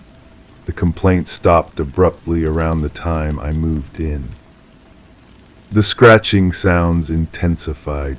They were concentrated in specific areas of the wall, always at the same height, always following the same pattern. I began marking the locations with small pencil dots. Over time, they formed a rough outline of a human form pressed against the other side of the drywall. I started leaving food outside the adjacent unit's door: bread, water, canned goods. The items always disappeared, but I never saw anyone take them. The landlord claimed the cleaning staff must be disposing of them, but the building had no regular cleaning service. The voice became more frequent, always whispering my name, sometimes pleading, sometimes warning. The words were often unintelligible, but the tone was unmistakable. Fear, desperation, and something that sounded like gratitude, as if my presence was somehow helping. I made a decision to break through the wall myself. Using a small hammer and chisel, I carefully removed a section of drywall in my bedroom. The adjacent space was dark, cramped, and filled with the overwhelming smell of human waste and decay, but it wasn't empty. There were signs of recent habitation, makeshift bedding, empty food containers, and scratches covering every surface within reach. The claw marks weren't random, they formed words, dates, and what appeared to be a countdown. The final entry was from the night I moved in. I called the authorities immediately. When they arrived, the space was empty, but the evidence was undeniable. Someone had been living in the crawl space between the units, likely for weeks or months. The investigation revealed a complex web of illegal subletting, housing fraud, and exploitation that extended far beyond my building. The landlord was arrested, but the previous tenant was never found. The other residents in the building reported similar experiences, unexplained sounds, mysterious disappearances, and a pattern of tenants who vanished without forwarding addresses. I was part of something larger, a system designed to hide people who had nowhere else to go. The case never reached resolution. The landlord was released on bail and disappeared. The building was condemned, but not before several other hidden spaces were discovered. Each contained evidence of recent habitation, but no inhabitants were ever located. I moved out immediately, but the sounds followed me, not in my new apartment, but in my memory. The whispered warnings, the desperate scratching, the voice that knew my name before I'd introduced myself to anyone in the building. Sometimes, in the quiet moments before sleep, I wonder if I was the only one who could hear them, or if I was chosen specifically because I would listen. The investigation files remain open, but no new evidence has emerged. The displaced tenants, if they survived, have never come forward. The building stands empty now, but neighbors report occasional lights in the windows and sounds that echo through the condemned walls. I still receive mail addressed to the previous tenant. The letters have become more personal, more urgent. Collection notices have been replaced by handwritten notes that seem to know details about my current life, my new address, my daily routines. The return addresses are always different, but the handwriting is consistent. The last letter contained a single line, "You let me in, but you never let me out." I've never opened another one since, but they keep arriving. The postal worker insists they're being delivered to the correct address, but I never gave anyone my forwarding information.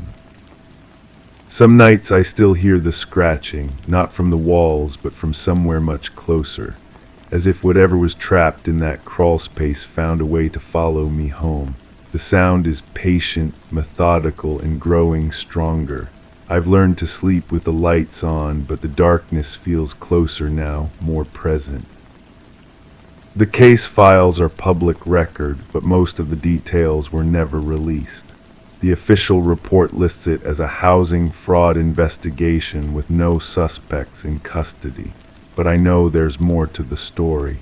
The people who lived in those walls, who survived in spaces not meant for human habitation, who scratched their existence into surfaces no one was supposed to see.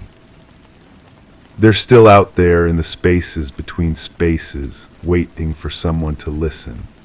And sometimes, in the quiet moments when the city sleeps, I wonder if I'm the only one who can hear them, or if they're calling to others who might be willing to look behind the walls and discover what we've all agreed to ignore. Story 10. In the depths of night, the new homeowners discovered a curious quirk in their old Victorian manor, the crackling of the ancient intercom system. A relic of the past, dormant yet alive with whispers.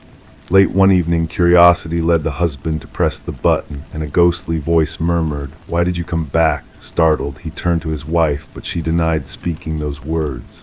The manor, nestled among ancient oak trees, held secrets within its weathered walls. Daniel and Meredith Parker, the new owners, were drawn to its historic charm, despite the unease sensed by the real estate agent during the sale. Detective Sarah Reeves arrived at the manor in response to a call about a possible break-in, but as she stepped onto the gravel driveway, a sense of foreboding lingered in the air. Daniel met her at the door, his face pale under the faint porch light. He led her inside, explaining the eerie occurrences with the intercom system. His wife, Meredith, sat stiffly on an antique sofa, her hands tightly gripping a mug that remained untouched. Meredith revealed a shocking discovery. Hidden behind a wall, an old journal belonging to Alina, the previous owner. The entry spoke of fear and suspicion towards her husband, Vincent. The final entry, dated 30 years ago, hinted at a dark fate. Vincent had sold the house after Alina's disappearance, but the truth lay buried beneath the house in the form of human remains. Forensic analysis confirmed the skeleton belonged to Alina, a victim of violence. Vincent, now aged and confined to a care facility, confessed to the crime. He spoke of Alina's incessant voice through the intercom, driving him to silence her.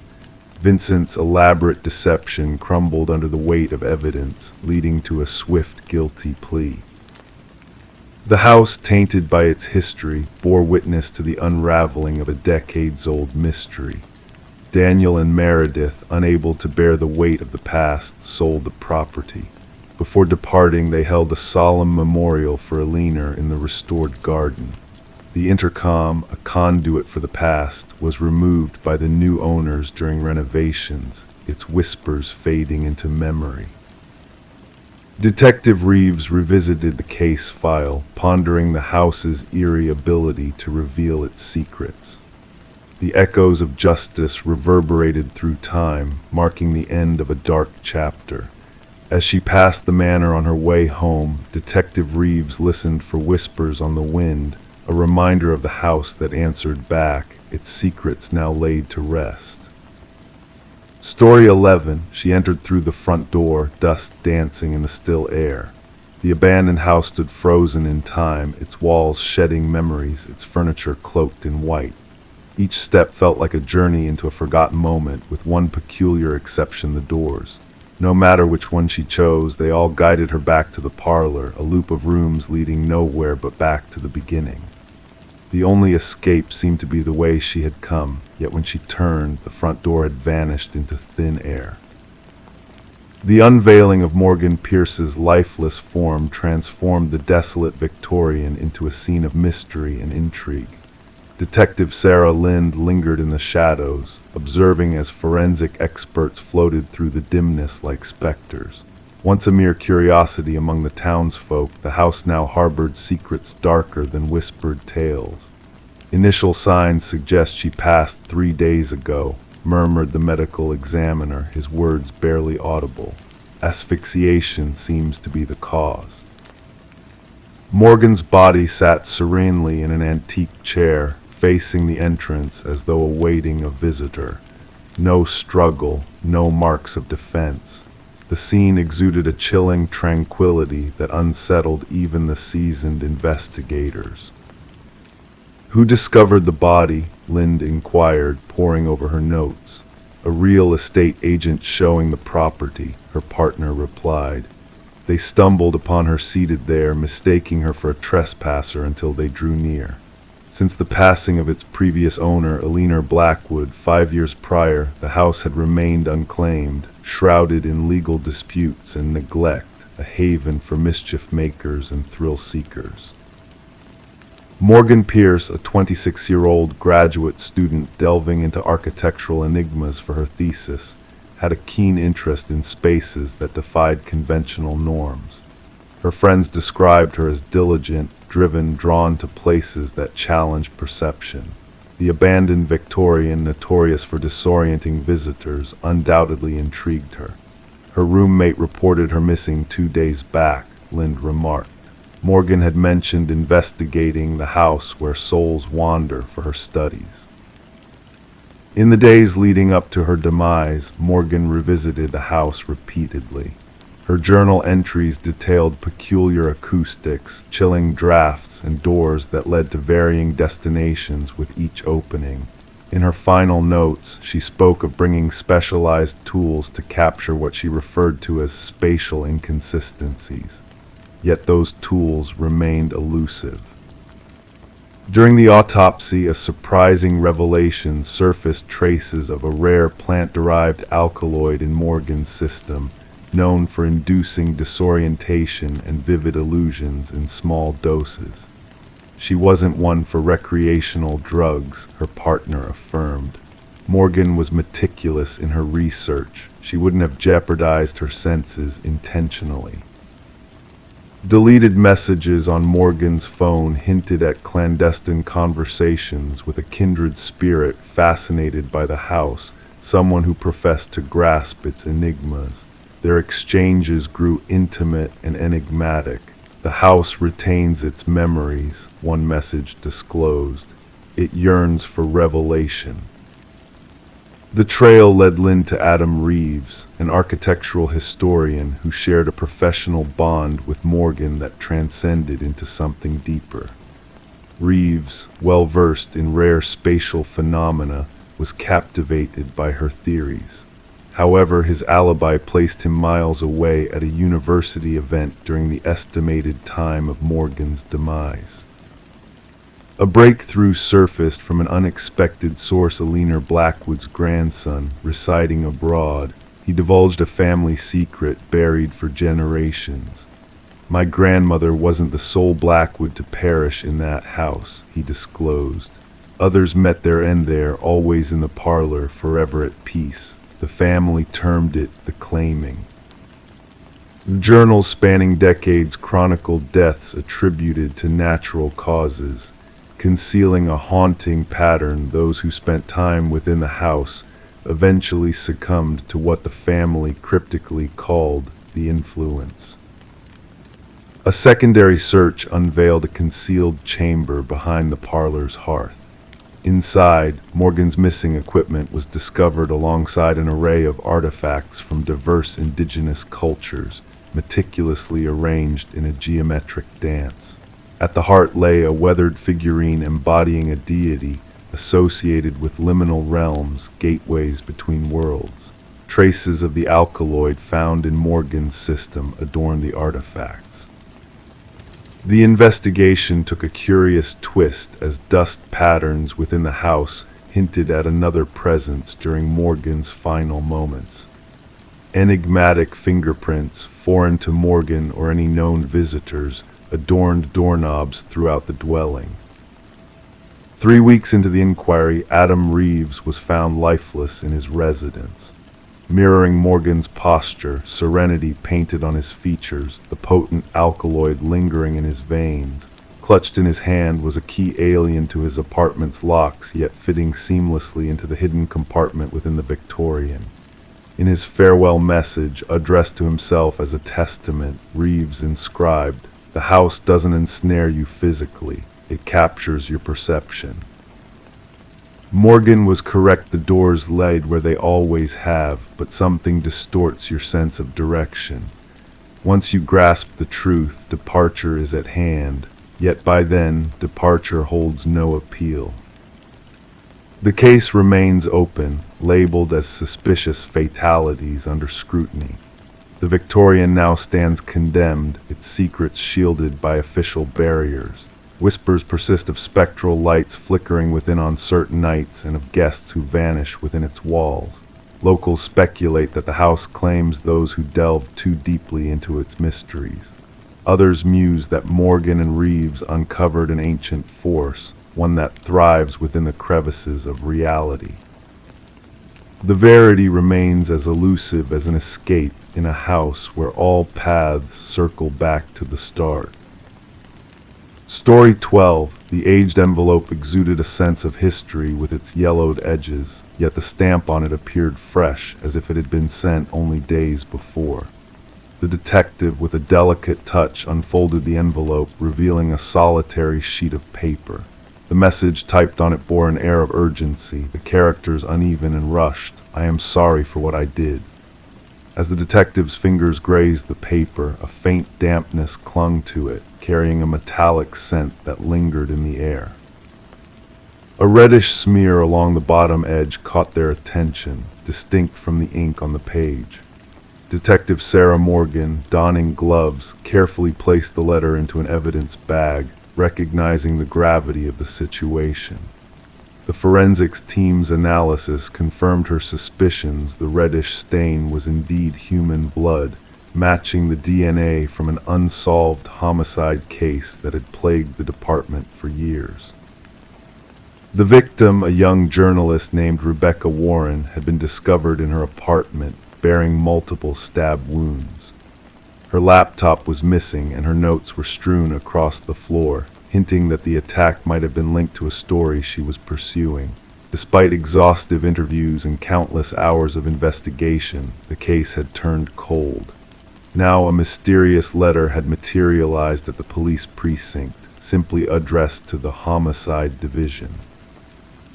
The scant fingerprints on the paper and envelope hinted at a careful sender, one who had likely worn gloves. The postmark, however, offered a glimmer of hope, a tangible light after months of stagnation. Gathering her team in the dimly lit briefing room, Detective Morgan confronted the stark reality of the case. The walls bore witness to the fruitless efforts, crime scene photos, timelines, and suspect profiles that had led nowhere. Pinning the image of the letter at the heart of the board, she declared, "This changes everything. Our perpetrator shows remorse." Detective James Chen, her steadfast partner, scrutinized the letter, offering a counterpoint, or perhaps they seek to deceive us to play a twisted game.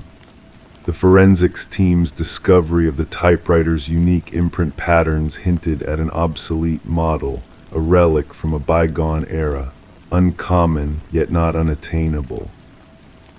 As the investigation picked up pace, the detectives delved into Rebecca's life, uncovering her relentless pursuit of truth and justice. Her inquiries had led her to a prominent family entangled in local politics, embroiled in a web of deceit and power struggles. Interviews with Rebecca's boyfriend, Michael Barnes, unveiled subtle shifts in his demeanor, sparking suspicions previously unseen. Rebecca spoke of being followed, he confessed, the weight of regret evident in his eyes. I dismissed her fears as paranoia, blinded by my own disbelief. Amidst the unfolding drama, a second letter materialized, bearing the same typewritten message and haunting crimson stain. The confession within hinted at dark secrets within the family, a narrative of greed and betrayal. The trail led the detectives to the opulent mansion of the deceased patriarch, where they encountered Richard, the eldest son, surrounded by a collection of antiquities, including vintage typewriters. His alibis faltered under scrutiny, his explanations rehearsed and hollow. A breakthrough emerged when microscopic fibers on the envelopes pointed to a custom stationery exclusive to the family's youngest daughter, Eleanor. Her revelation about Richard's request to borrow her stationery unveiled a sinister plot taking shape. A search of Richard's residence uncovered a hidden chamber adorned with relics of Rebecca's demise macabre, shrine to a life cut short. The blood analysis sealed the connection, linking the crime to the family's inner circle. Unexpectedly, a link between Richard and Michael surfaced through financial transactions, painting a picture of conspiracy and deceit. Michael, coerced into complicity, divulged the grim truth. A plot gone awry, a life extinguished in pursuit of power. Eleanor's clandestine recording captured the damning conversation, laying bare the depths of treachery. As the trial unfolded, Richard's protestations of innocence crumbled in the face of overwhelming evidence. The jury's swift verdict sealed his fate, a poignant reminder that justice, though delayed, is seldom denied. Detective Morgan, a silent sentinel in the courtroom, offered solace to Rebecca's grieving parents, a semblance of closure in the wake of tragedy.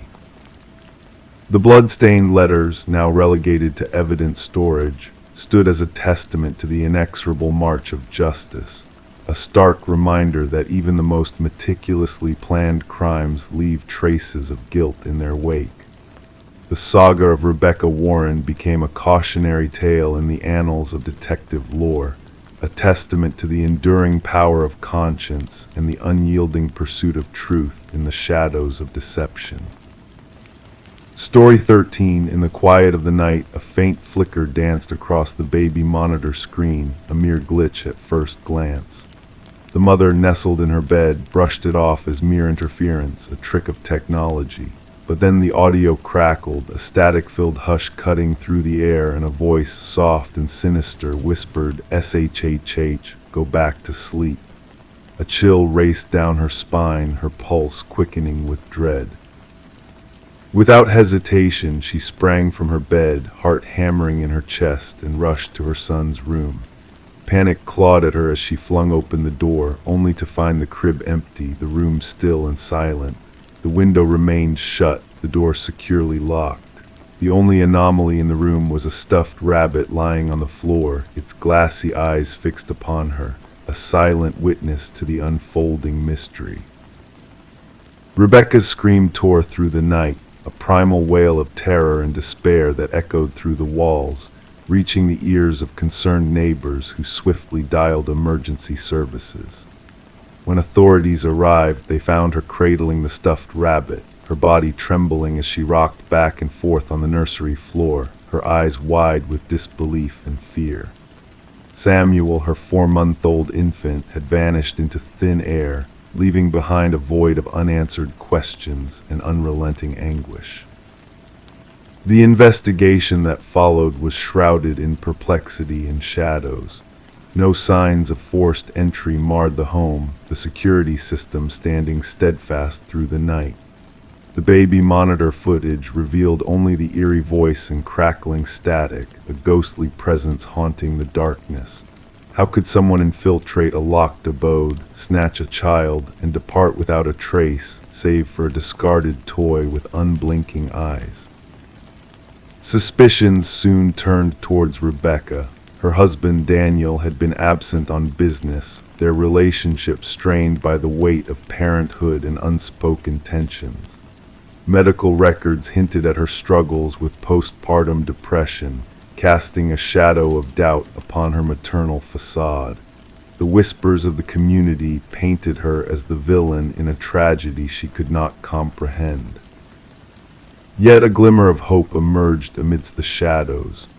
Forensic experts uncovered minute fibers on the nursery windowsill, foreign to the household textiles, hinting at a clandestine entry from outside. The focus shifted, revealing a clandestine figure captured in the flickering light of neighboring security cameras, a phantom traversing the night with practiced stealth. As Daniel returned, his hands bearing strange calluses and his past veiled in secrecy, the web of deceit tightened. Financial records whispered of ulterior motives, a life insurance policy taken out on Samuel, clandestine calls made in the dead of night. Darker revelations unfurled as a second family came to light, a hidden chapter in Daniel's life that shattered Rebecca's fragile trust. The truth unraveled with each thread pulled by tireless investigators. The hacked baby monitor unveiled a tale of betrayal and manipulation, its signal twisted by unseen hands. Following the digital breadcrumbs led to a basement where Samuel was found alive, but in the care of a woman named Elaine, a ghost from Daniel's past with a heart consumed by loss and vengeance. The courtroom hushed as the trial unfolded, revealing a web of deceit and treachery that ensnared the guilty. The whispered voice from the baby monitor, the chilling cough in the background, the encrypted messages sealing their fate. Daniel and Elaine faced justice for their crimes, while Rebecca sought solace in a new beginning, far from the shadows of the past. The night Samuel disappeared faded into memory, a phantom of the past that haunted Rebecca's dreams. The stuffed rabbit remained a silent sentinel, hidden away in a box, its glassy eyes a reminder of the truth that lurked in the darkness. The The baby monitor, a silent witness to the secrets that unfolded, stood as a testament to the fragility of trust in a world where even the whispers of the night can betray. Story 14. Renovations always have a way of revealing the hidden, the forgotten, and the mysterious. As Sarah and Michael delved into the depths of their newly acquired Victorian-era home, they uncovered more than just dusty relics and worn-out trinkets. Nestled beneath the floorboards, carefully tucked away from prying eyes, was a letter. Its ancient paper crinkled with age, its ink almost faded into oblivion. Yet the words etched on it glowed with an eerie clarity. Don't trust the one who knocked. Before the couple could make sense of this cryptic message, a series of sharp knocks reverberated through the hollow corridors of the house. The sound sent shivers down their spines, signaling the beginning of a chilling mystery that lay dormant within the walls of their new abode. Detective Alina Reed, a seasoned investigator with a keen eye for the enigmatic, was called to the scene with her trusty partner.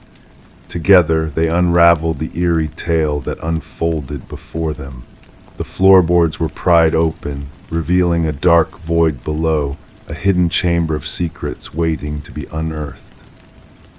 With meticulous care, Detective Reed extracted the fragile note, its surface already tainted by the touch of the unsuspecting homeowners. The couple's fear was palpable, their unease mirroring the unsettling aura that now enveloped the once charming house. Background checks on Sarah and Michael revealed nothing amiss, their lives seemingly devoid of any dark shadows. However, the same could not be said for the house itself. Previously owned by the reclusive Hargrove family, the dwelling bore witness to a tumultuous past shrouded in mystery and tragedy. As Detective Reed delved deeper into the history of the house, she uncovered a web of deceit and desperation that spanned decades. The tale of Margaret and Franklin Hargrove, once respected members of the community, took a sinister turn with the arrival of a sinister figure known only as the Collector.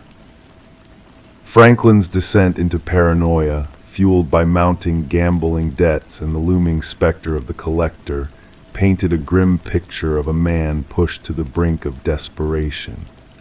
When the Collector's relentless demands threatened the very foundation of their existence, Franklin's actions spiraled into a tragic chain of events that sealed their fates. The discovery of a hidden skeleton buried beneath the house's foundation, identified as the long-missing Victor Mercer, shed light on the dark dealings that had plagued the Hargrove family. Margaret's complicity in the cover-up, born out of fear and loyalty, added another layer of complexity to the already convoluted narrative. As the pieces of the puzzle fell into place, the house's dark past was finally brought to light. Justice, though delayed, was served, and the shadows of the past were laid to rest. Yet the echoes of the chilling warning found in that long-forgotten letter continued to reverberate through the empty halls of the vacant house. Sarah and Michael, unable to bear the weight of the house's grim history, chose to part ways with their unsettling inheritance. The house now stands abandoned, its secrets buried deep within its walls, waiting to be uncovered by those brave enough to listen to the whispers of the past. And so the tale of the house on the hill remains a haunting enigma, a reminder that some mysteries are destined to remain unsolved, their truths lost to the mists of time. The note, with its ominous message, lingers in evidence storage, a chilling testament to the dark secrets that lie hidden, waiting to be discovered by those who dare to seek the truth. Story 15. The old apartment held its secrets within its walls, pipes groaning, floorboards creaking in the night. But the new tenant, Sarah, sensed a presence beyond the ordinary. The footsteps above her were too purposeful, too rhythmic for a building that should have been empty above. Living on the top floor, she knew there was no one there. Curiosity mingled with fear one night, prompting her to tap the ceiling with a broomstick. The sound ceased abruptly, leaving a heavy silence in its wake. Then a single knock echoed back from within the ceiling itself.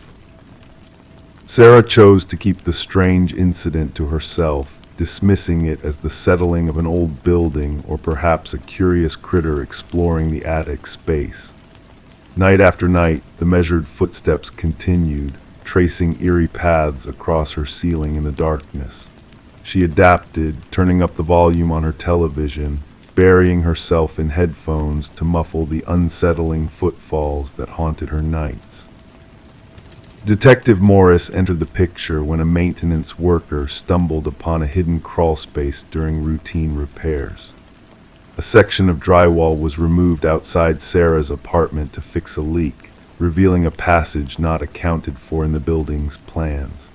Illuminated by a flashlight, the narrow space exposed a makeshift living area with remnants of someone's clandestine presence: food wrappers, water bottles, a tattered blanket, and a worn notebook. The police were contacted immediately. Detective Morris and his partner, Detective Rivera, arrived to find the maintenance worker visibly shaken, muttering about someone living within the walls, watching. The notebook held meticulous notes on Sarah, her routines, her habits, her every move. The entries started off orderly but descended into chaos, filled with strange symbols and a sense of looming frustration. The subject ignores my signals now, the final entry read. No one ignores me. Forensics teams delved into the crawl space, uncovering fingerprints that matched no known records. They unearthed a complex network of hidden passages woven into the building's structure, connecting to multiple apartments but converging on viewing points concealed within Sarah's unit. Interviews with current residents yielded no unusual experiences, but former inhabitants painted a chilling picture. 3 previous tenants reported feeling watched or hearing unexplained sounds, with one fleeing after a mere 2 weeks. Their stories remained untold, buried under the fear of sounding paranoid. A breakthrough emerged when microscopic blood spatter was detected in one of the hidden spaces, tying back to Martin Weaver, a resident who had vanished years earlier. Martin had resided directly below Sarah, and his abrupt disappearance after confronting a reclusive neighbor named Edward raised suspicions. Edward's pattern of behavior came to light: a transient existence in top-floor apartments, minimal social connections, and sudden departures. A visit to a remote cabin exposed a sinister collection of evidence surveillance materials, chilling journals, and a corkboard displaying missing persons reports, including Martin and Sarah. Cadaver dogs led investigators to a grim discovery behind the cabin's shallow graves holding the remains of Edward's victims. As the search intensified, Sarah's building was secured, yet whispers of phantom noises persisted. A new notebook found in a hidden corner forewarned of a fresh hideout. The urgent search for Sarah yielded an eerie scene in her empty apartment, a cryptic message etched in steam on a mirror, directing attention upward. The missing ceiling panel revealed an empty space, hinting at Edward's elusive escape. The manhunt for Edward, now identified as Edward Mercer, a skilled construction worker turned predator, continued. Thermal scans showed no current occupancy within the walls, leaving Sarah's fate shrouded in mystery. Her disappearance linked to a string of similar cases across state lines, prompting warnings about hidden dangers lurking in apartment buildings. Detective Morris, haunted by the specter of Sarah's silent ordeal, found himself listening for echoes in the night, pondering the unseen listeners in the shadows. The unknown lingers, a chilling reminder of the secrets that may dwell just beyond our perception. Story 16. The old Polaroid held secrets within its faded borders, a relic of a distant birthday celebration. Among the smiling faces and flickering candles there lurked a mystery. The daughter, inheriting the box of forgotten memories, discovered it, a figure lurking in the shadows of every snapshot just beyond the group's awareness. A man unknown to the family, yet steadily advancing closer in each photograph. Sarah Winters stumbled upon the collection while clearing out her mother's attic after the somber funeral. A simple cardboard box, labeled Memories, revealed a glimpse into the past through yellowed photographs of joyous family gatherings. What should have evoked nostalgia instead sparked a chilling revelation. In the first photo, he was a mere silhouette on the periphery, observing from the edges during her 7th birthday party. By the second snapshot, he had crossed the threshold, and by the third, he loomed behind her uncle. No one in the pictures seemed to sense his ominous presence. Trembling, Sarah called her father, seeking answers. "Dad, who is this man haunting our family photos?" A sharp intake of breath followed her query, a moment of silence before her father's uncertain response. "What man?" "There shouldn't be anyone but us." Digital images of the Polaroids were swiftly shared with her father, prompting a worried call back. "That can't be. We would have noticed a stranger." Detective Marcus Reed listened attentively as Sarah laid out the eerie progression of photographs on his desk within the dimly lit precinct. Rain whispered against the windows, casting dancing shadows upon the evidence before them. The detective's weathered hands traced the images, his gaze narrowing in contemplation. "No one recognized this man?" he inquired, a hint of intrigue coloring his neutral tone. "No one," Sarah confirmed, arranging the photos in chronological order. The detective leaned in, the chair creaking softly under his weight. What initially seemed like paranoia now took on a tangible form. The figure advanced purposefully through the captured moments, inching closer to the unsuspecting children. In the final photo, he stood ominously behind Sarah's childhood self, a pale hand outstretched just beyond the frame. "The photographer," Reed suggested, though uncertainty tinged his words. "My mother took these." She set the timer and joined the group. Copies were made, a case file opened. Within days, interviews were conducted with surviving attendees. None recalled the mysterious man. No hired help, no unexpected guests. The secluded property had been chosen for its privacy. Facial recognition software proved futile, the figure strategically obscured in every shot as if aware of the lens. Yet his posture spoke of intention, of calculated movements. The investigation might have stalled if not for Sarah's discovery of similar figures in other family albums from different occasions and years, always lingering in the background, always unnoticed until now. A digital specialist unveiled hidden details within the enhanced images. A scar, a ring, a reflection hinting at a face previously shrouded in darkness.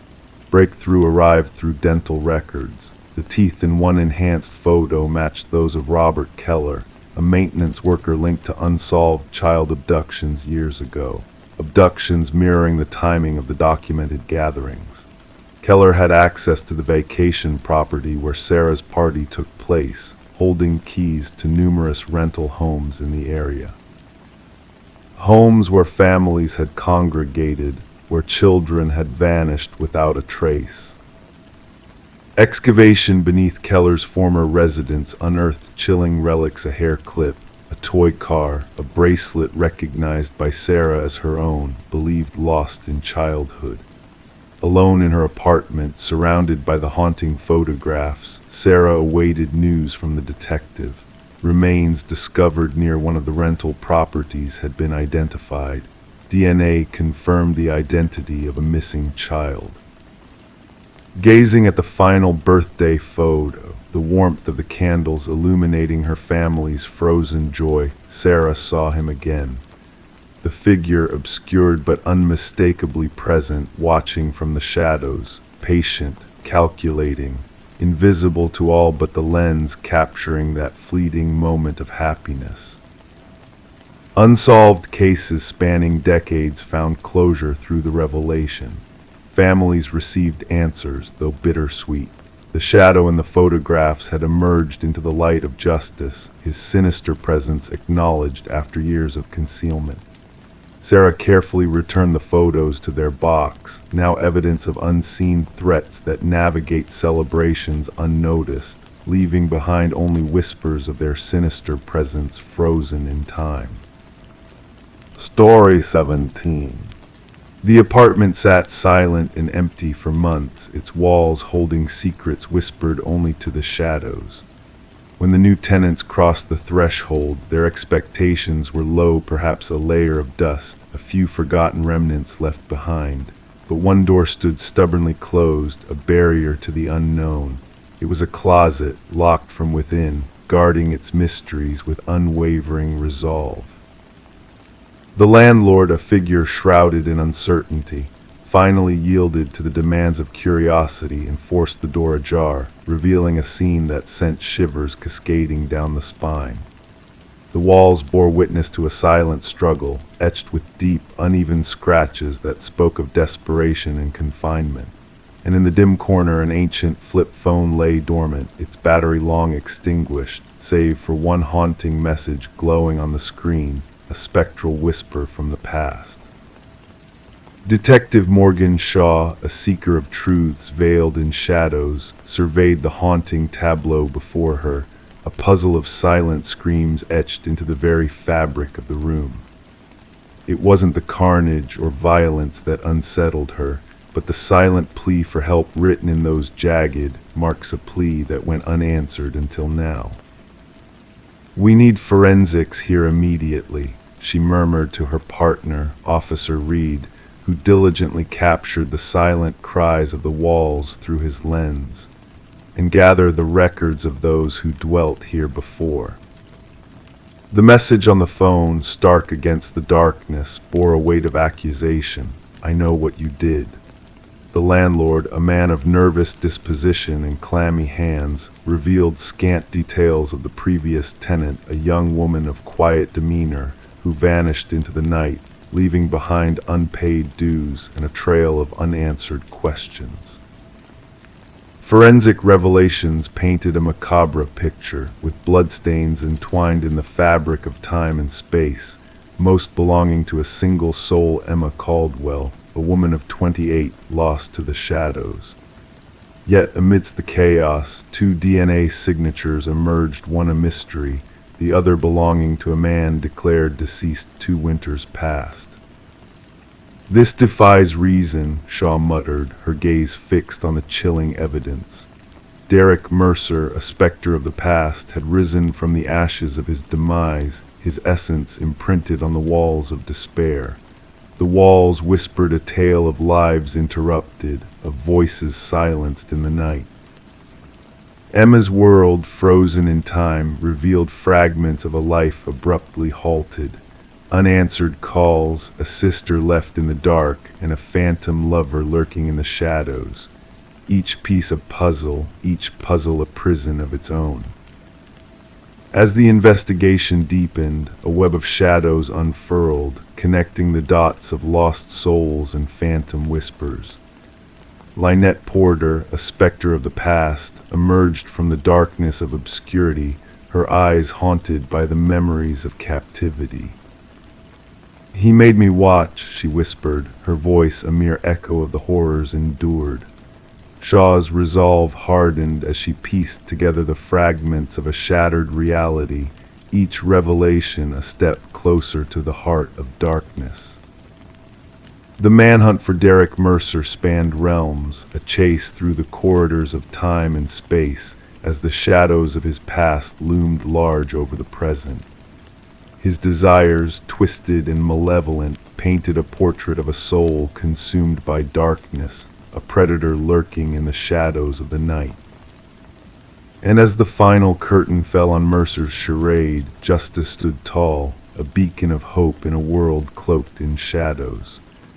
The trial, a dance of shadows and light, unveiled the intricate tapestry of deceit woven by a master manipulator. The jury's verdict rang through the hallowed halls of justice, a pronouncement of guilt that echoed through the corridors of time. Mercer's mask of tranquility cracked, revealing the darkness that lurked within a darkness that sought solace in the suffering of others. In the aftermath, as shadows receded and light flooded in, Lynette Porter stood tall, a survivor bathed in the warmth of newfound freedom. Her words, a balm to wounded souls, resonated through the courtroom, a testament to the resilience of the human spirit. The case, a parable of shadows and light, left an indelible mark on the annals of justice, a reminder that even in the darkest of nights, a flicker of hope can illuminate the path to redemption. Detective Shaw, keeper of the shadows, gazed upon the closet door, a relic of past horrors, a reminder that in the quietest whispers of despair, echoes of resilience can be found. Story 18, the decrepit old library faced its impending doom, slated for demolition by the relentless march of progress. The construction crew toiled tirelessly, their efforts nearing completion when a stroke of fate intervened. A worker, his hand grazing the dusty bookshelf, stumbled upon a concealed latch. With a muted click, the bookshelf swung open, unveiling a clandestine passage leading to a hidden chamber. The air within hung heavy, a time capsule untouched by human hands for decades. Amidst the emptiness, a solitary chair stood in the center, firmly bolted to the floor, and etched repeatedly on the wall in a haunting repetition, the chilling words echoed, "I am still here." The foreman, sensing an unsettling shift in the air, summoned the authorities. What had begun as a routine demolition swiftly spiraled into a murky enigma. Detective Morgan Walsh, a seasoned veteran of the force, stood at the threshold, his flashlight piercing the darkness, casting an eerie glow upon the cryptic message adorning the walls. "Secure the scene," Walsh commanded, his voice resonating in the confined space. "No one disturbs a thing until forensics arrives." The library's history whispered tales of intrigue. Once the pride of the Harrington family, pillars of the community, the building had been bequeathed to the public following the mysterious disappearance of their daughter, Rebecca. Vanishing without a trace during her final year of college, all that remained was her abandoned car near the woods. Despite exhaustive searches and fruitless interviews, the mystery of Rebecca's fate remained shrouded in uncertainty. The prevailing conjecture hinted at a voluntary departure, yet her family vehemently rejected this notion, convinced of a darker truth. As forensic experts meticulously combed through the hidden chamber, they unearthed telltale traces of hair and fibers embedded in the chair. The wall's scratches bore remnants of blood and skin cells, faint whispers of a harrowing struggle. Initial analyses hinted at a young female origin.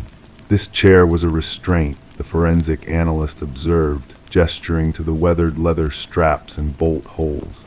A desperate struggle unfolded within these walls. Detective Walsh, his intuition ablaze, delved into the Harrington family's past. The timing of the library's donation after Rebecca's disappearance tugged at his investigative instincts. A peculiar coincidence now loomed ominously significant. Further scrutiny unveiled a disturbing revelation: the contractor responsible for the hidden room's bookshelf had exclusive ties to Maxwell Harrington, Rebecca's uncle and the family's patriarch. Financial records hinted at clandestine dealings, with payments far exceeding standard renovation costs. Former library staff, bewildered by the revelations, professed ignorance of the hidden chamber. An elderly librarian recalled Maxwell's peculiar fixation on that section, often retreating there after hours. Maxwell insisted that area remain untouched, she divulged. He claimed it held irreplaceable historical significance. The investigation intensified as DNA evidence from the hidden room aligned with samples from Rebecca's belongings. The grim truth began to crystallize. Rebecca had not fled but been ensnared behind the bookshelf, potentially by her own kin. Armed with a warrant, detectives scoured the Harrington estate. In Maxwell's study, a hidden journal surfaced from a false drawer, chronicling a disturbing obsession with his niece. The final entry chilled to the bone. She discovered the truth. The room will be her silence. Confronted with irrefutable evidence, Maxwell's veneer of composure shattered. She threatened everything, he confessed dully. I had to protect the family name. The chilling account unfolded: the lure, the confinement, the tragic end. In a moment of desperation, Maxwell had silenced Rebecca forever. Beneath the hidden room's floorboards, radar revealed a grim secret. Excavation unearthed Rebecca's remains, her silhouette frozen in time, adorned with a silver bracelet, a poignant relic of a life cut short. The Harrington family bore witness to Maxwell's reckoning, a somber chapter closing with justice served. Rebecca's mother clutched the bracelet, a bittersweet token of closure amid lingering sorrow. The library's demolition ceased, transformed into a sanctuary of remembrance. Floral tributes adorned the entrance, a collective elegy for a life extinguished too soon. In a cruel twist of fate, Rebecca's echoing plea, "I am still here," ensured her enduring presence, a silent sentinel for the truth to surface, a beacon guiding justice to its long-awaited revelation. Story 19. In the quiet suburban neighborhood where Sarah Miller lived, a mysterious key arrived in the mail, wrapped in a plain envelope with no return address. Its brass surface worn with time, the key seemed out of place yet strangely familiar to Sarah. Despite her efforts, it didn't fit any of her locks. Perplexed, she set it on the coffee table, only for the old grandfather clock in the hallway to emit a solitary, haunting chime despite its broken state for years. Sarah, unsettled by the inexplicable event, reported it to the authorities. Initially met with skepticism, the responding officer took the key as a token gesture.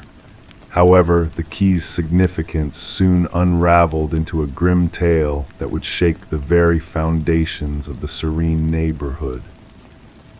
Detective Robert Harmon of the Special Victims Unit inherited the case, a seasoned investigator with a knack for unraveling mysteries that transcended their innocuous beginnings. The brass key sat on his desk, exuding an eerie aura. Background checks on Sarah revealed no hint of wrongdoing, just a retired teacher leading a quiet life. Forensic analysis yielded no leads except for Sarah's fingerprints on the key. The envelope provided no clues apart from a generic postmark. The key, a standard Schlage, bore signs of age but held no direct answers. A breakthrough came when Detective Harmon discovered a matching biting pattern in an old cold case file, a storage unit linked to a sinister past of blood-stained carpets and vanished women. The original investigation had hit dead ends until now. As the investigation progressed, Sarah's unease grew. New security measures were put in place as the questions mounted. Why had this key found its way to her? A breakthrough came with a distant DNA match to a second cousin of the suspect, Harold Jenkins, a former neighbor of Sarah's. Jenkins, a reclusive figure with a shadowy past, had left no digital trail behind him.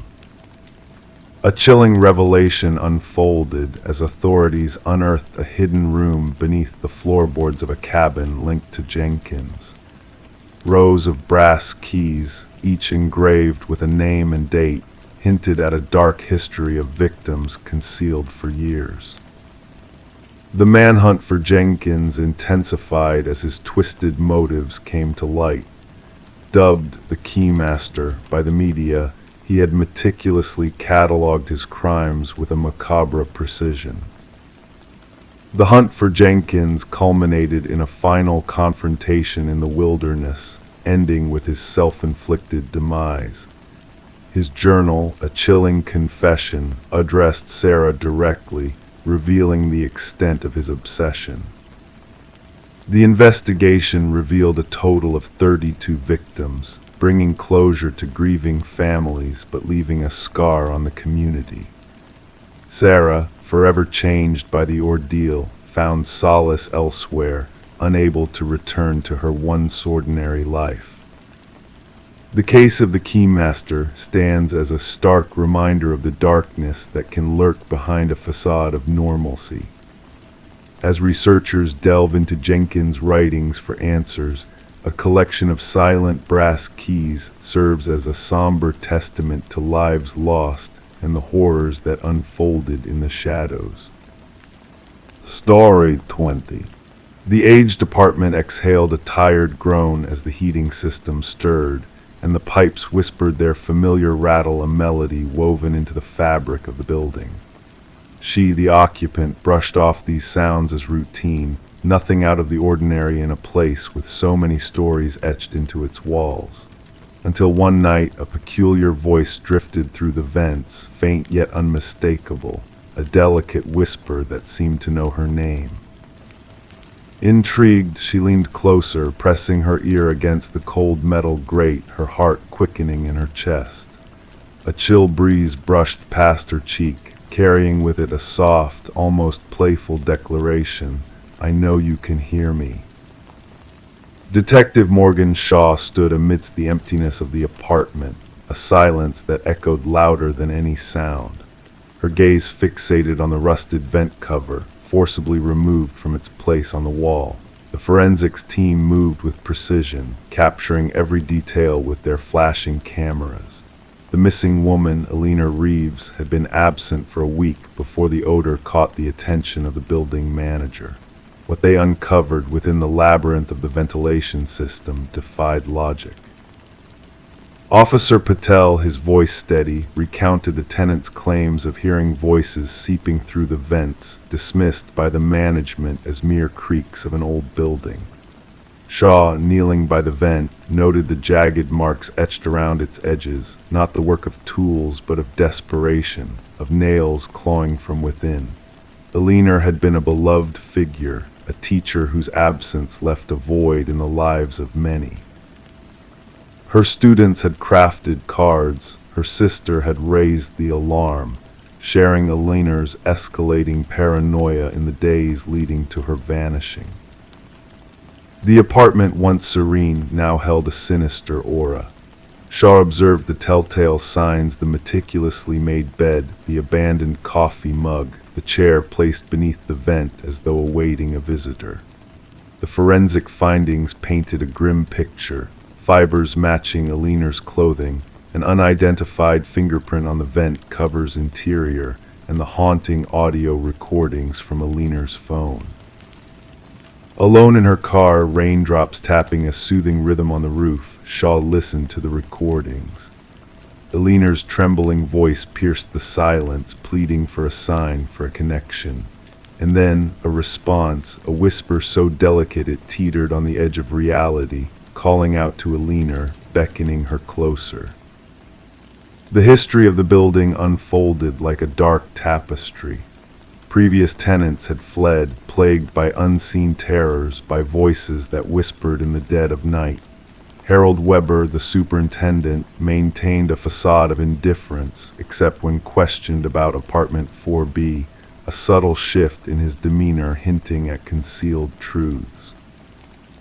A clandestine passage discovered behind a loose tile in Alina's bathroom unveiled a hidden world, a space between walls where someone had dwelled, observing, listening, and whispering.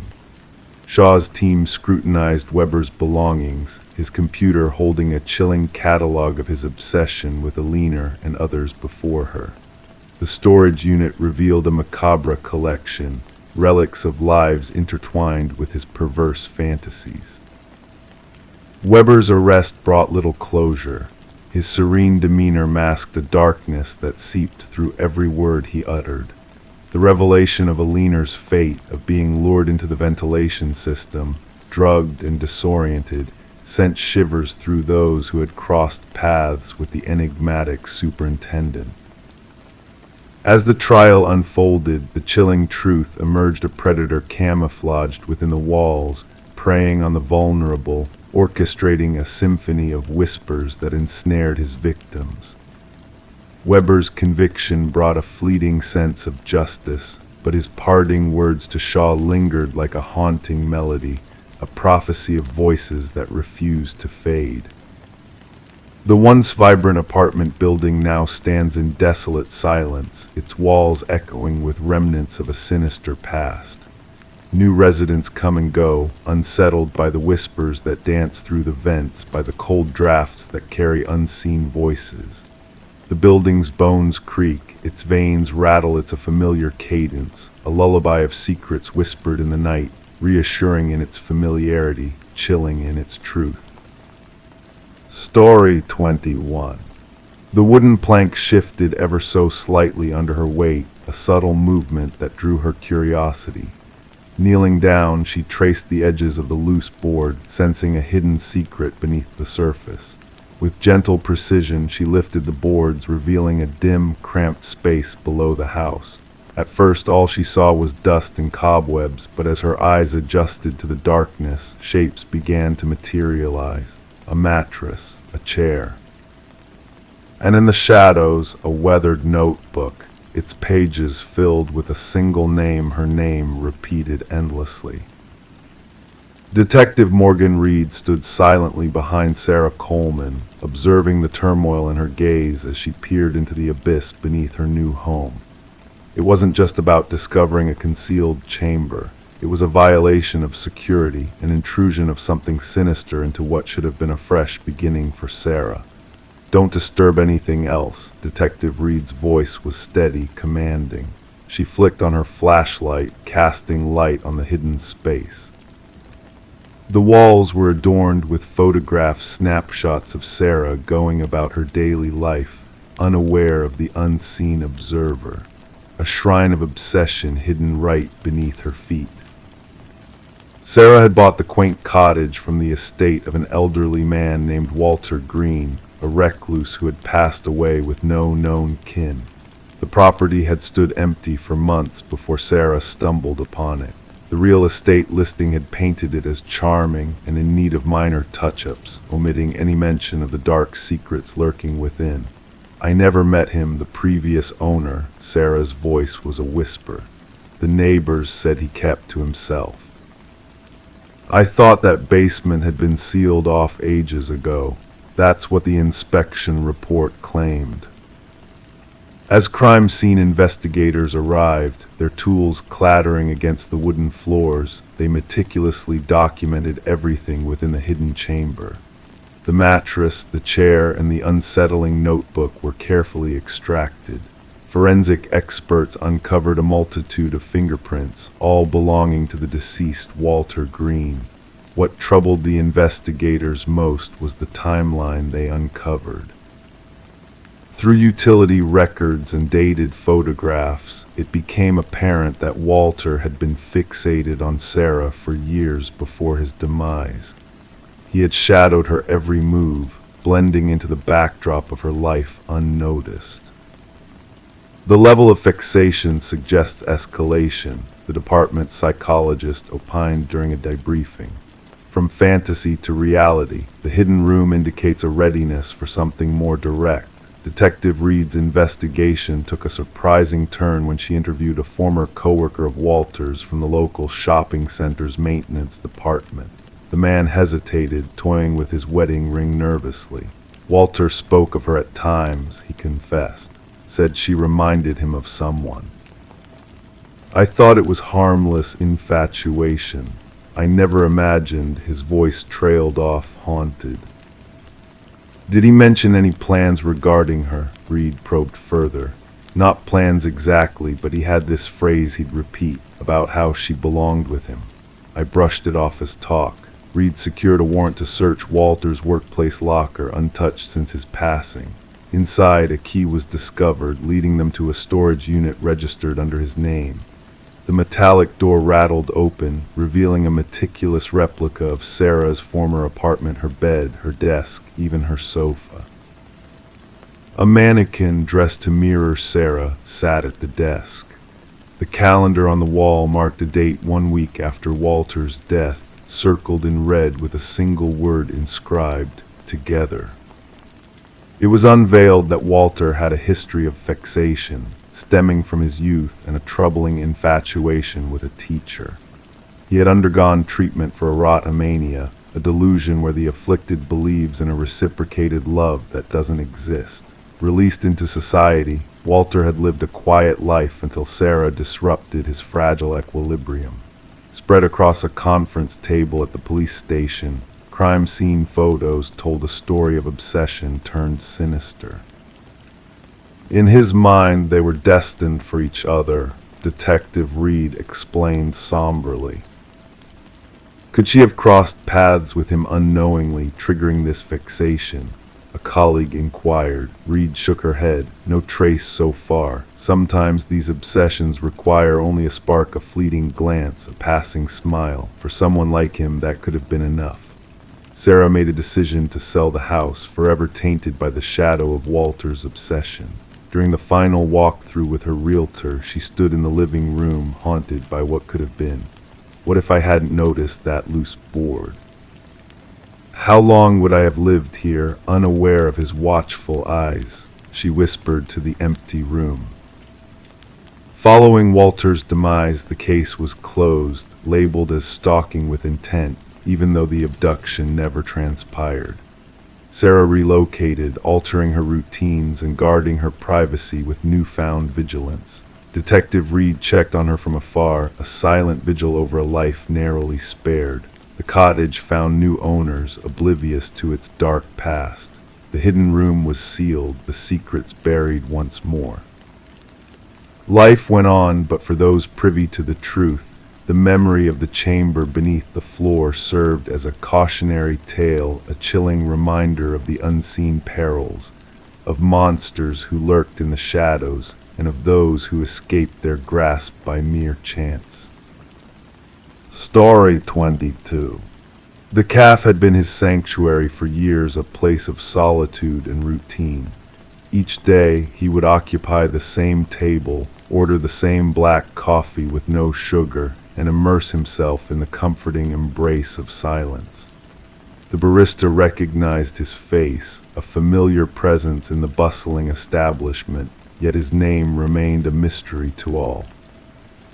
Then one day he failed to materialize at his customary spot.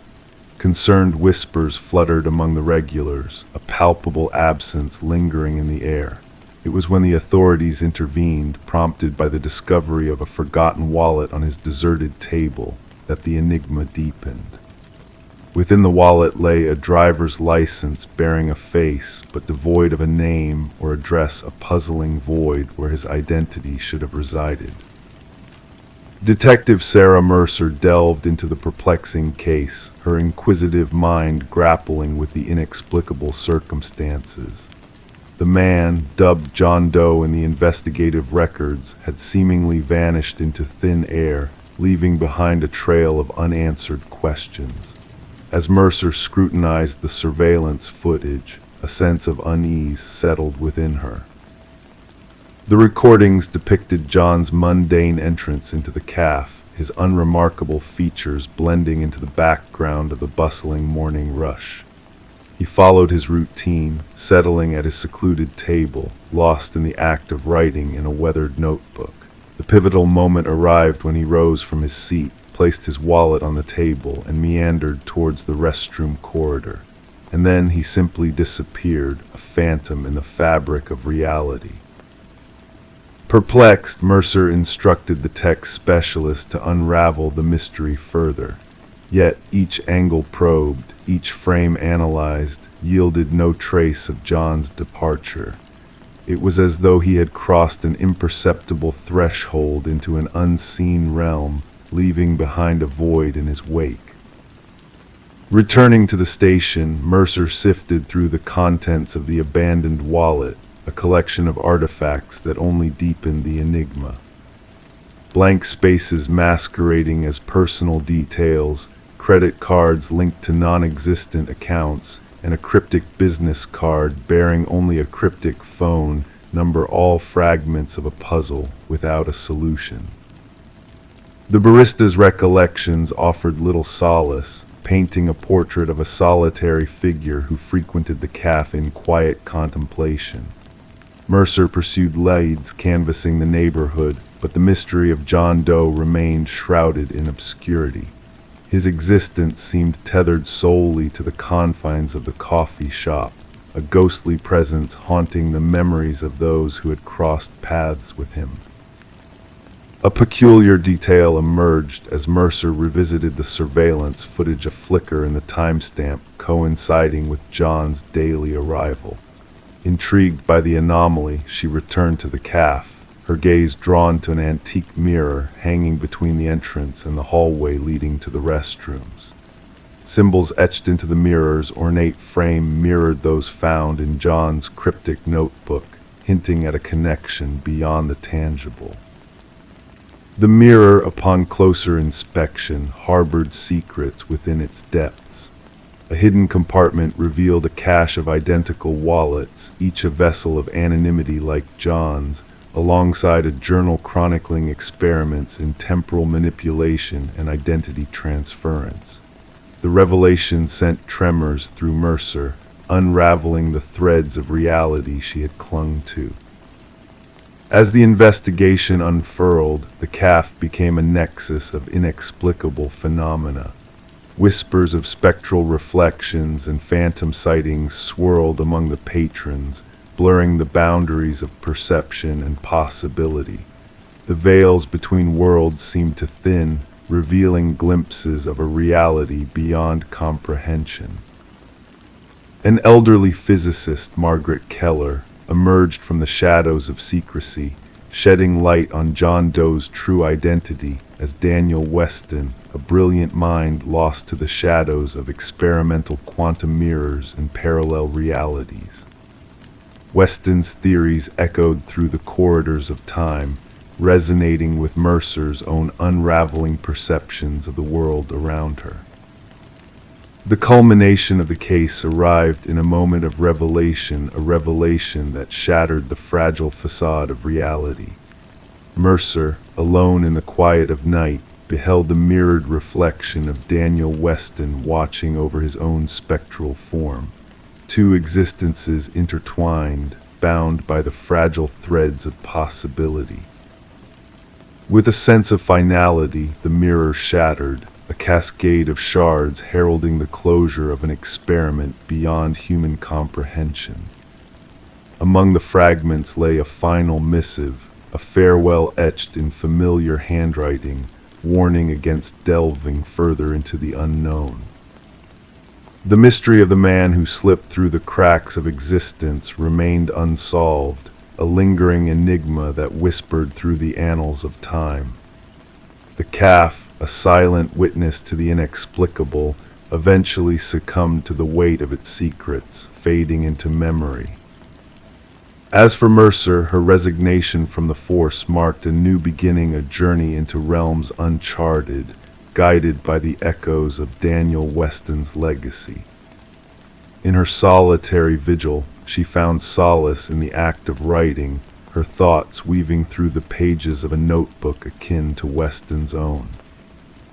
And in the stillness of the night, a fragment of an antique mirror adorned her wall, its surface rippling with unseen energies, a reminder of a reality that once brushed against the edges of perception. Story 23. The quaint hotel stood silent, a relic of forgotten days, its faded facade a testament to the transient nature of its guests. The weary clerk handed her the key with a cryptic glance, a warning lingering unspoken in his eyes. "Just avoid the last door on your left," he murmured, his voice barely a whisper. Intrigue sparked within her, a curious ember glowing in the darkness of her thoughts. That night, as shadows danced along the dimly lit corridor, she found herself drawn to the forbidden door. The brass handle chilled her fingertips, sending a shiver down her spine. To the casual observer, the door appeared no different from its companions, blending seamlessly into the nondescript surroundings until she pressed her ear against its weathered surface. A soft, rhythmic breath whispered from the other side, a haunting melody that beckoned her to unravel its mystery. Detective Morgan Reed emerged from a haze of exhaustion, her senses sharpening as she crossed the threshold obscured by yellow crime scene tape. The metallic tang of blood hung heavy in the air, a grim reminder of the violence that had stained the room. Amidst the stark contrast of pristine cleanliness and unspeakable tragedy, a young woman lay motionless on the floor, her beauty frozen in time. Blonde locks cascaded around her like a golden halo, her vacant gaze fixed upon the ceiling in eternal stillness. Reed knelt beside the fallen figure, a silent witness to the unspeakable horrors that had befallen yet another victim. The forensic technician's detached voice pierced the solemn silence, detailing the grim similarities that linked this tragedy to others before it. A pattern emerged, a sinister thread weaving through the fabric of these senseless crimes. Back at the station, Reed delved into the labyrinthine depths of the case, each clue a breadcrumb leading her closer to the elusive truth. The victims, all connected by threads of similarity, painted a portrait of terror that haunted her waking hours. The press clamored for answers, the public hungry for justice in the face of inexplicable evil. As days turned to nights and the investigation unfurled its twisted tendrils, a breakthrough emerged from the shadows of uncertainty. A name whispered in hushed tones, a clandestine affair veiled in secrecy and deceit. Charles Emerson, a man of influence and duplicity. Reed's gaze pierced through his carefully crafted facade, sensing the dark currents that lurked beneath his polished veneer. The unraveling of Emerson's web of lies exposed a chilling reality, a calculated predator preying on unsuspecting souls, lured by the siren song of power and control. The courtroom became a stage for justice, the final act in a tragedy of his own making. Behind bars, his mask of indifference cracked, revealing the void that dwelled within a void where empathy had long since withered and died. The echoes of the door on the left case reverberated through the annals of true crime, a cautionary tale of darkness lurking in the most unexpected of places. For Reed, the case remained an open wound, a reminder that evil thrived in the shadows, waiting to pounce on the unwary. And so, as she walked down hotel corridors bathed in muted lamplight, she counted the doors, each a portal to untold secrets and whispered horrors. In the depths of the evidence locker, 3 solitary keys lay dormant, silent sentinels bearing witness to the darkness that lingered behind the last door on the left, a darkness that could never truly be contained. Story 24. The village whispered of the house nestled at the edge of the woods, a place forgotten by time. It loomed solitary, its windows shrouded in darkness, its porch weary with age.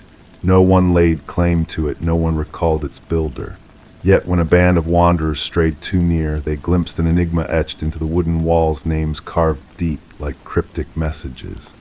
And at the very end, amidst the aged inscriptions, a fresh name glinted, unfamiliar to all. Until a tremulous voice murmured, "That name is mine." In the still of night, a call echoed through dispatch, a routine report of trespassing. The caller, Mason Wright, lead hiker of the group, who stumbled upon his own name etched into the desolate dwelling. Responding officers anticipated mere mischief, perhaps the folly of youth. What they encountered defied reason. Detective Sarah Keller arrived as twilight draped the forest in shadows. Her flashlight pierced the obscurity, revealing the time-worn facade of the house. 27 names adorned the eastern wall, some faded by time, others freshly hewn. And at the base, Mason write, the incision redolent of fresh sawdust. "I've never set foot here before," Mason asserted, his words materializing in frosty breath. "I cannot fathom how my name came to be known." The inquiry commenced with scrutinizing each name against missing persons records. The findings sent a shiver through the investigative team. Every name belonged to an individual vanished over the past 40 years, lost while hiking solo. Some cases grew cold, others persisted, but all shared a harrowing commonality: the disappeared ventured into these woods alone. Forensic analysts meticulously documented the carvings, noting variances in depth, technique, and wear. The oldest name, Rebecca Hansen, mirrored a case from 37 years past, a young woman who vanished without a trace. Detective Keller delved into Mason's background, finding no ties to the other names etched on the wall. His narrative remained unwavering, his innocence apparent. Attention turned to Mason's companions. Emily Chen, the group's photographer, unveiled snapshots from their trek. Analysts uncovered a disconcerting anomaly: a shadowy figure haunting the background of 3 images, tall and slender, obscured by foliage. "We encountered no one else on our path," Emily maintained. "We would have remembered." A search of the house's interior unveiled an eerie tableau in the basement. Personal effects of the lost hikers lined shelves, meticulously watches, backpacks, cameras, wallets, each tagged with a name from the exterior wall.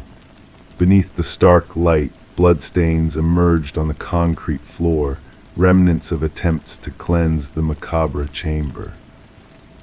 As suspicions mounted, Mason reported peculiar incidents, whispers in the night, enigmatic footprints leading to his door. Assigned protection, he spiraled into paranoia. A breakthrough surfaced in forgotten land records, revealing the house's reclusive owner, Victor Blackwood. The enigmatic hunter vanished 15 years prior, evading investigation. With a warrant secured, a search of the surrounding woods unearthed hunting blinds, a journal chronicling chilling observations, and a sinister metamorphosis in Blackwood's writings from hunting wildlife to hunting humans. The manhunt for Blackwood spanned jurisdictions, yet the elusive hunter remained a specter. Mason's disappearance catalyzed a fervent pursuit, culminating in a disturbing revelation within Blackwood's house, a hidden workshop concealing tools, preservatives, and a freshly carved name belonging to the absent forensic technician. Surveillance ensnared the dwelling, awaiting the elusive predator's return. 3 nights later, sensors roused the night, capturing a spectral figure emerging from the woods, tall, gaunt, moving with preternatural grace. Tactical teams descended, only for the cameras to falter briefly, the figure vanishing without a trace. The house stands vigil beneath unceasing watch, a haunting reminder of the unsolved mysteries that linger in the night. Mason and the technician elude discovery, their fate entwined with the enigma that shrouds the hunter's abode. The hunt presses on, resources deployed as disappearances echo in distant forests. The names on the wall weave a tapestry of dread among investigators, a tale unspeakable, a legacy feared. Hikers skirt the house, fearful that mere mention may consign their names to that dreadful list, names unspoken. Story 25. The costume shop had an air of finality about it, as if time itself was winding down along with the closing down sale. Among the remnants of forgotten outfits and discarded props, a woman's hand reached out to touch a mask that seemed to beckon from a dusty shelf. Its features, delicate yet disconcertingly lifelike, held a strange allure. As she placed it on the counter, the cashier hesitated, a flicker of uncertainty crossing his face. "That's not ours," he muttered, his voice barely above a whisper.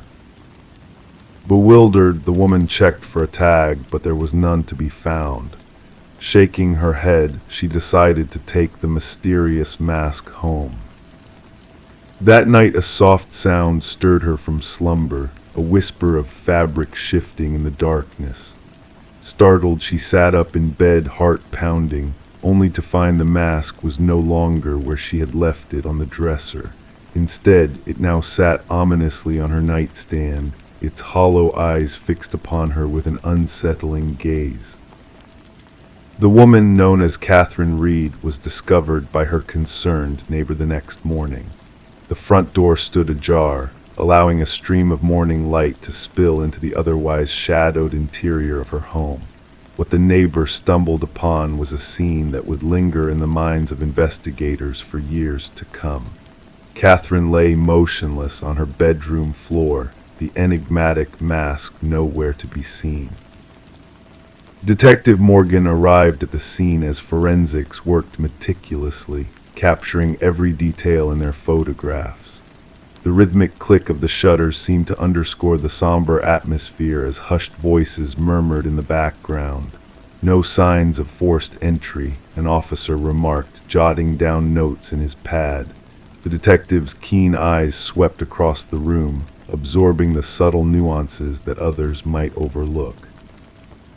A partially open drawer, a lipstick-stained water glass on the nightstand, everything appeared ordinary, except for the tragedy that had befallen the woman who would never wake again. The medical examiner, his expression grave, bent over Catherine's still form. Cause of death unclear upon initial examination. No visible wounds, no signs of struggle, he intoned, gesturing towards her frozen expression of terror. The detective knelt beside him, her voice barely above a whisper. Something frightened her to the core. Catherine, a quiet art appraiser known for her meticulous nature and eye for authenticity, had lived a life steeped in the world of aesthetics and detail. Her colleagues spoke of her ability to discern a forgery with uncanny precision, a skill that set her apart. Could it be that this very talent had inadvertently led to her untimely demise? Footage from the costume shop revealed a perplexing interaction between the cashier and the mysterious mask. The cashier's genuine confusion prompted a consultation with the owner, whose firm denial hinted at a deeper mystery shrouding the origins of the mask. Despite the poor audio quality, lip-reading experts later confirmed the owner's words, "We never stocked anything like this." Upon visiting the now empty shop, the detective confronted the anxious owner, who revealed a chilling truth. The mask had appeared during a clearance sale, its origin a mystery even to the shop's staff. When pressed further, the owner reluctantly admitted strange occurrences followed certain items acquired from the estate sale of a deceased collector with a peculiar demise. A breakthrough in the case emerged when forensics uncovered microscopic fibers embedded in Catherine's fingertips. She was clutching something, the lab technician explained, pointing out the unusual nature of the fibers, a blend of human hair and an unidentified organic material defying categorization in existing databases. The investigation unveiled a trail of similar deaths spanning decades, each victim acquiring an uncanny mask before meeting their tragic end. The haunting expressions frozen on their lifeless faces mirrored Catherine's own look of terror. Yet the truth remained elusive, the cases unresolved. A retired detective who had delved into a similar case shared a startling revelation. Seated in a dimly lit room, he slid a weathered file across the table, hands trembling slightly. "We discovered inscriptions inside each mask hidden beneath the lining," he disclosed. "Ancient symbols linked to a ritual involving the transference of souls." An unexpected turn of events came with the unearthing of a journal concealed behind a loose baseboard in Catherine's apartment. Her final entry unraveled a tale of mounting dread, of unseen eyes watching her every move, of a malevolent presence lurking in the shadows. She chronicled her relentless pursuit of the mask's origins, connecting it to a string of enigmatic deaths. The mask is sentient, her frantic scrawl revealed. It observes me in my sleep, bearing markings akin to those found in unsolved cases. The collector who amassed these masks met a similar fate. Each mask claims a life before seeking a new host. The entity hungers for a vessel, moving from one victim to the next in an unending cycle that stretches back through time. The detective pieced together the puzzle Catherine's research, the bizarre fibers, the recurrent pattern of deaths all pointing towards a chilling conclusion. The medical examiner, after thorough examination, attributed Catherine's demise to cardiac arrest induced by sheer terror. What unspeakable horror could prompt such a fatal reaction?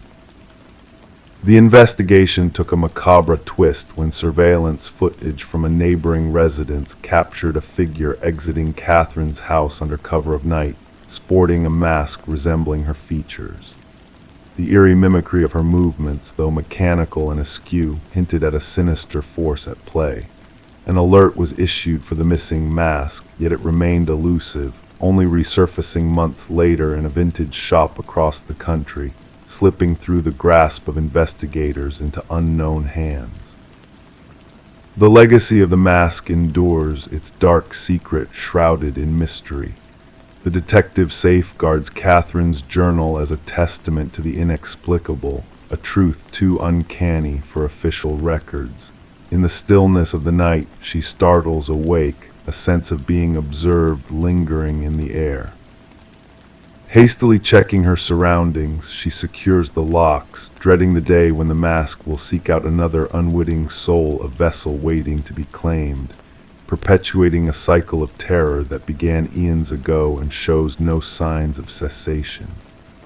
The mask bides its time, patient and hungry, awaiting the moment when it will unveil its empty gaze to another, drawing them inexorably into its dark embrace.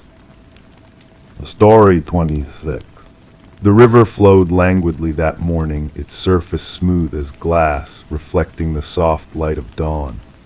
The fisherman, lost in his solitary routine, nearly missed the sight of a peculiar object drifting near the shore. At first glance, it seemed like a discarded suitcase, abandoned without care. But as he drew closer, a putrid odor enveloped him, thick and overpowering. The case was bound by chains, its once sharp edges now corroded by time and exposure to the elements.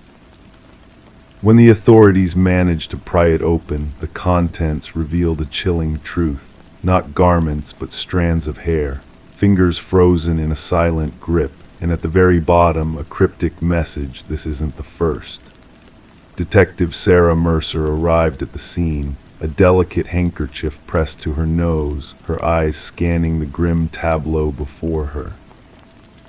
The victim, a woman in her 30s, her features distorted by the water's embrace, lay still as the medical examiner meticulously recorded every detail.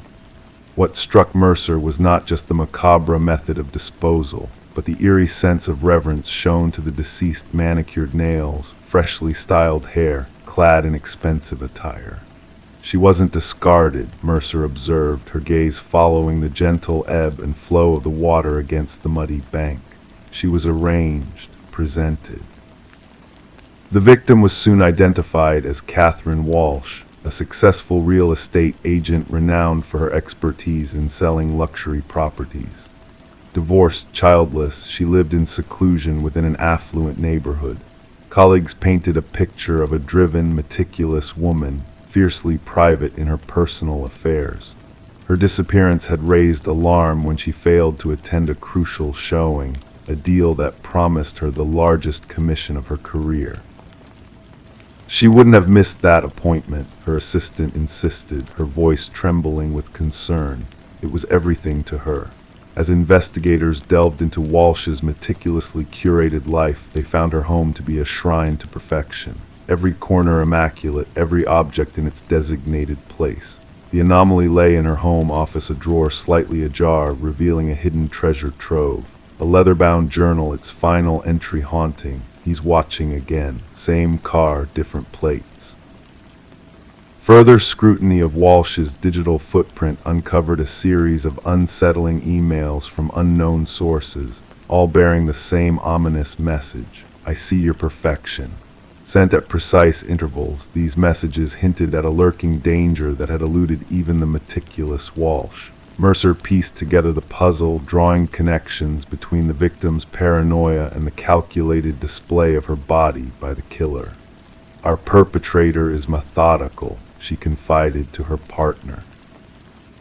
"This is not a crime of passion, it's a ritual." A breakthrough came from an unexpected source, a local pawnshop owner who recognized Walsh's distinctive emerald necklace among his wares. The culprit, Michael Linden, a nondescript maintenance worker, had pawned the stolen jewelry, a piece of the puzzle that unraveled his sinister web. Surveillance footage depicted Linden's frequent visits to Walsh's building, his movements timed to coincide with her absences during property showings. A search of his modest abode unveiled a chilling collection of photographs of Walsh and other women, all bearing a striking resemblance, captured in moments of vulnerability. Some images defaced with red ink. Walsh, it appeared, was not the first victim of Linden's twisted obsession. Behind a concealed panel in his closet, investigators unearthed a shrine dedicated to his victims. Personal items meticulously arranged, a lock of hair, a stained tissue, keys and receipts meticulously catalogued. Each memento accompanied by a diary chronicling their every habit, preference, and routine. The interrogation room fell silent as Linden, composed and unassuming, faced the accusations leveled against him. When pressed to explain his actions, his voice devoid of emotion, he uttered a chilling revelation. "They were flawed," he uttered flatly. "They paraded their perfection, but I saw the truth. Catherine's desk was always in disarray, her lipstick never quite right, her perfection was a facade."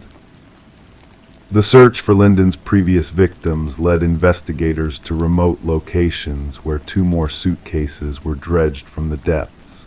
Inside, more women bearing striking similarities to Walsh Real, estate agents fixated on projecting an image of flawless precision. At Linden's trial, a hushed courtroom bore witness to the harrowing account of his meticulous planning and calculated executions. Stalking his victims, absorbing their lives, he believed himself a harbinger of correction, purging imperfections with lethal precision. Families of the victims watched in silence as the judge pronounced a sentence of life imprisonment, a fate devoid of redemption. For Detective Mercer, the case closed with Linden's conviction, but shadows lingered in the periphery. What inner demons drove Linden's fixation on these particular women? What unspoken imperfections tormented his soul, compelling him to seek solace in their demise? The river meandered on, its waters gradually erasing the remnants of a dark chapter. Yet on Mercer's desk, silent sentinel, stood a collection of Linden's chilling diaries, a stark reminder that within the facade of normalcy, malevolence could lie in wait, concealed in plain sight, biding its time for the slightest crack to emerge. Story 27. In the quiet stillness of a suburban morning, a mysterious package appeared on Sarah Miller's doorstep. No return label, no tracking number, just a simple cardboard box damp with dew. It wasn't intended for her. The name on it, Daniel Whitaker, was a stranger to her. Despite the oddity of the situation, curiosity tugged at her, urging her to uncover the secrets hidden within. With a sense of foreboding, she brought the package inside, the weight of it feeling heavier than mere belongings. As she hesitated, the familiar sounds of the neighborhood carried on outside, the distant bark of a dog, the laughter of children playing, the rhythmic drone of a lawnmower. But inside her kitchen, a sense of unease settled as she examined the contents of the box. A single VHS tape lay within, accompanied by a sticky note bearing a simple command: "Watch alone." Sarah's fingers traced the worn edges of the tape, the black plastic holding a mysterious allure. With a mix of apprehension and fascination, she decided to heed the note's instructions. Sliding the tape into her old VCR, she watched as the screen crackled to life, revealing a dimly lit room with a solitary figure seated in a wooden chair. The man on the screen identified himself as Daniel Whitaker, his voice carrying a weight of urgency and desperation. He spoke of being falsely accused, framed for a crime he did not commit. The room around him hinted at a life lived on the run, bare and transient. Detective Eliza Ramirez found herself entangled in a web of intrigue as more tapes surfaced, each bearing Daniel Whitaker's plea of innocence. The investigation into Catherine Walsh's murder took a startling turn as evidence of a corporate conspiracy emerged, implicating a powerful pharmaceutical company. Sarah received a second package, filled with incriminating documents that shed light on the truth behind Catherine's untimely death. Piece by piece, the puzzle unraveled, leading to a hidden storage unit where the final evidence lay buried. Justice prevailed in the end, not through dramatic arrests, but through the unwavering pursuit of truth. Daniel Whitaker, exonerated from false accusations, emerged from the shadows a changed man. Standing on Sarah's porch, he revealed the algorithm that had led him to send the tapes to unsuspecting recipients, seeking those untouched by the lies spun by those in power. In the quiet aftermath of the ordeal, Sarah and Daniel shared a moment of reflection, acknowledging the thin line between reality and deception. The wrong address had led to the right person, unraveling a conspiracy that would have remained hidden. The VHS tapes, symbols of a hidden truth waiting to be uncovered, served as a poignant reminder that sometimes justice arrives in unexpected guises, carried by strangers to those willing to seek the truth in the shadows.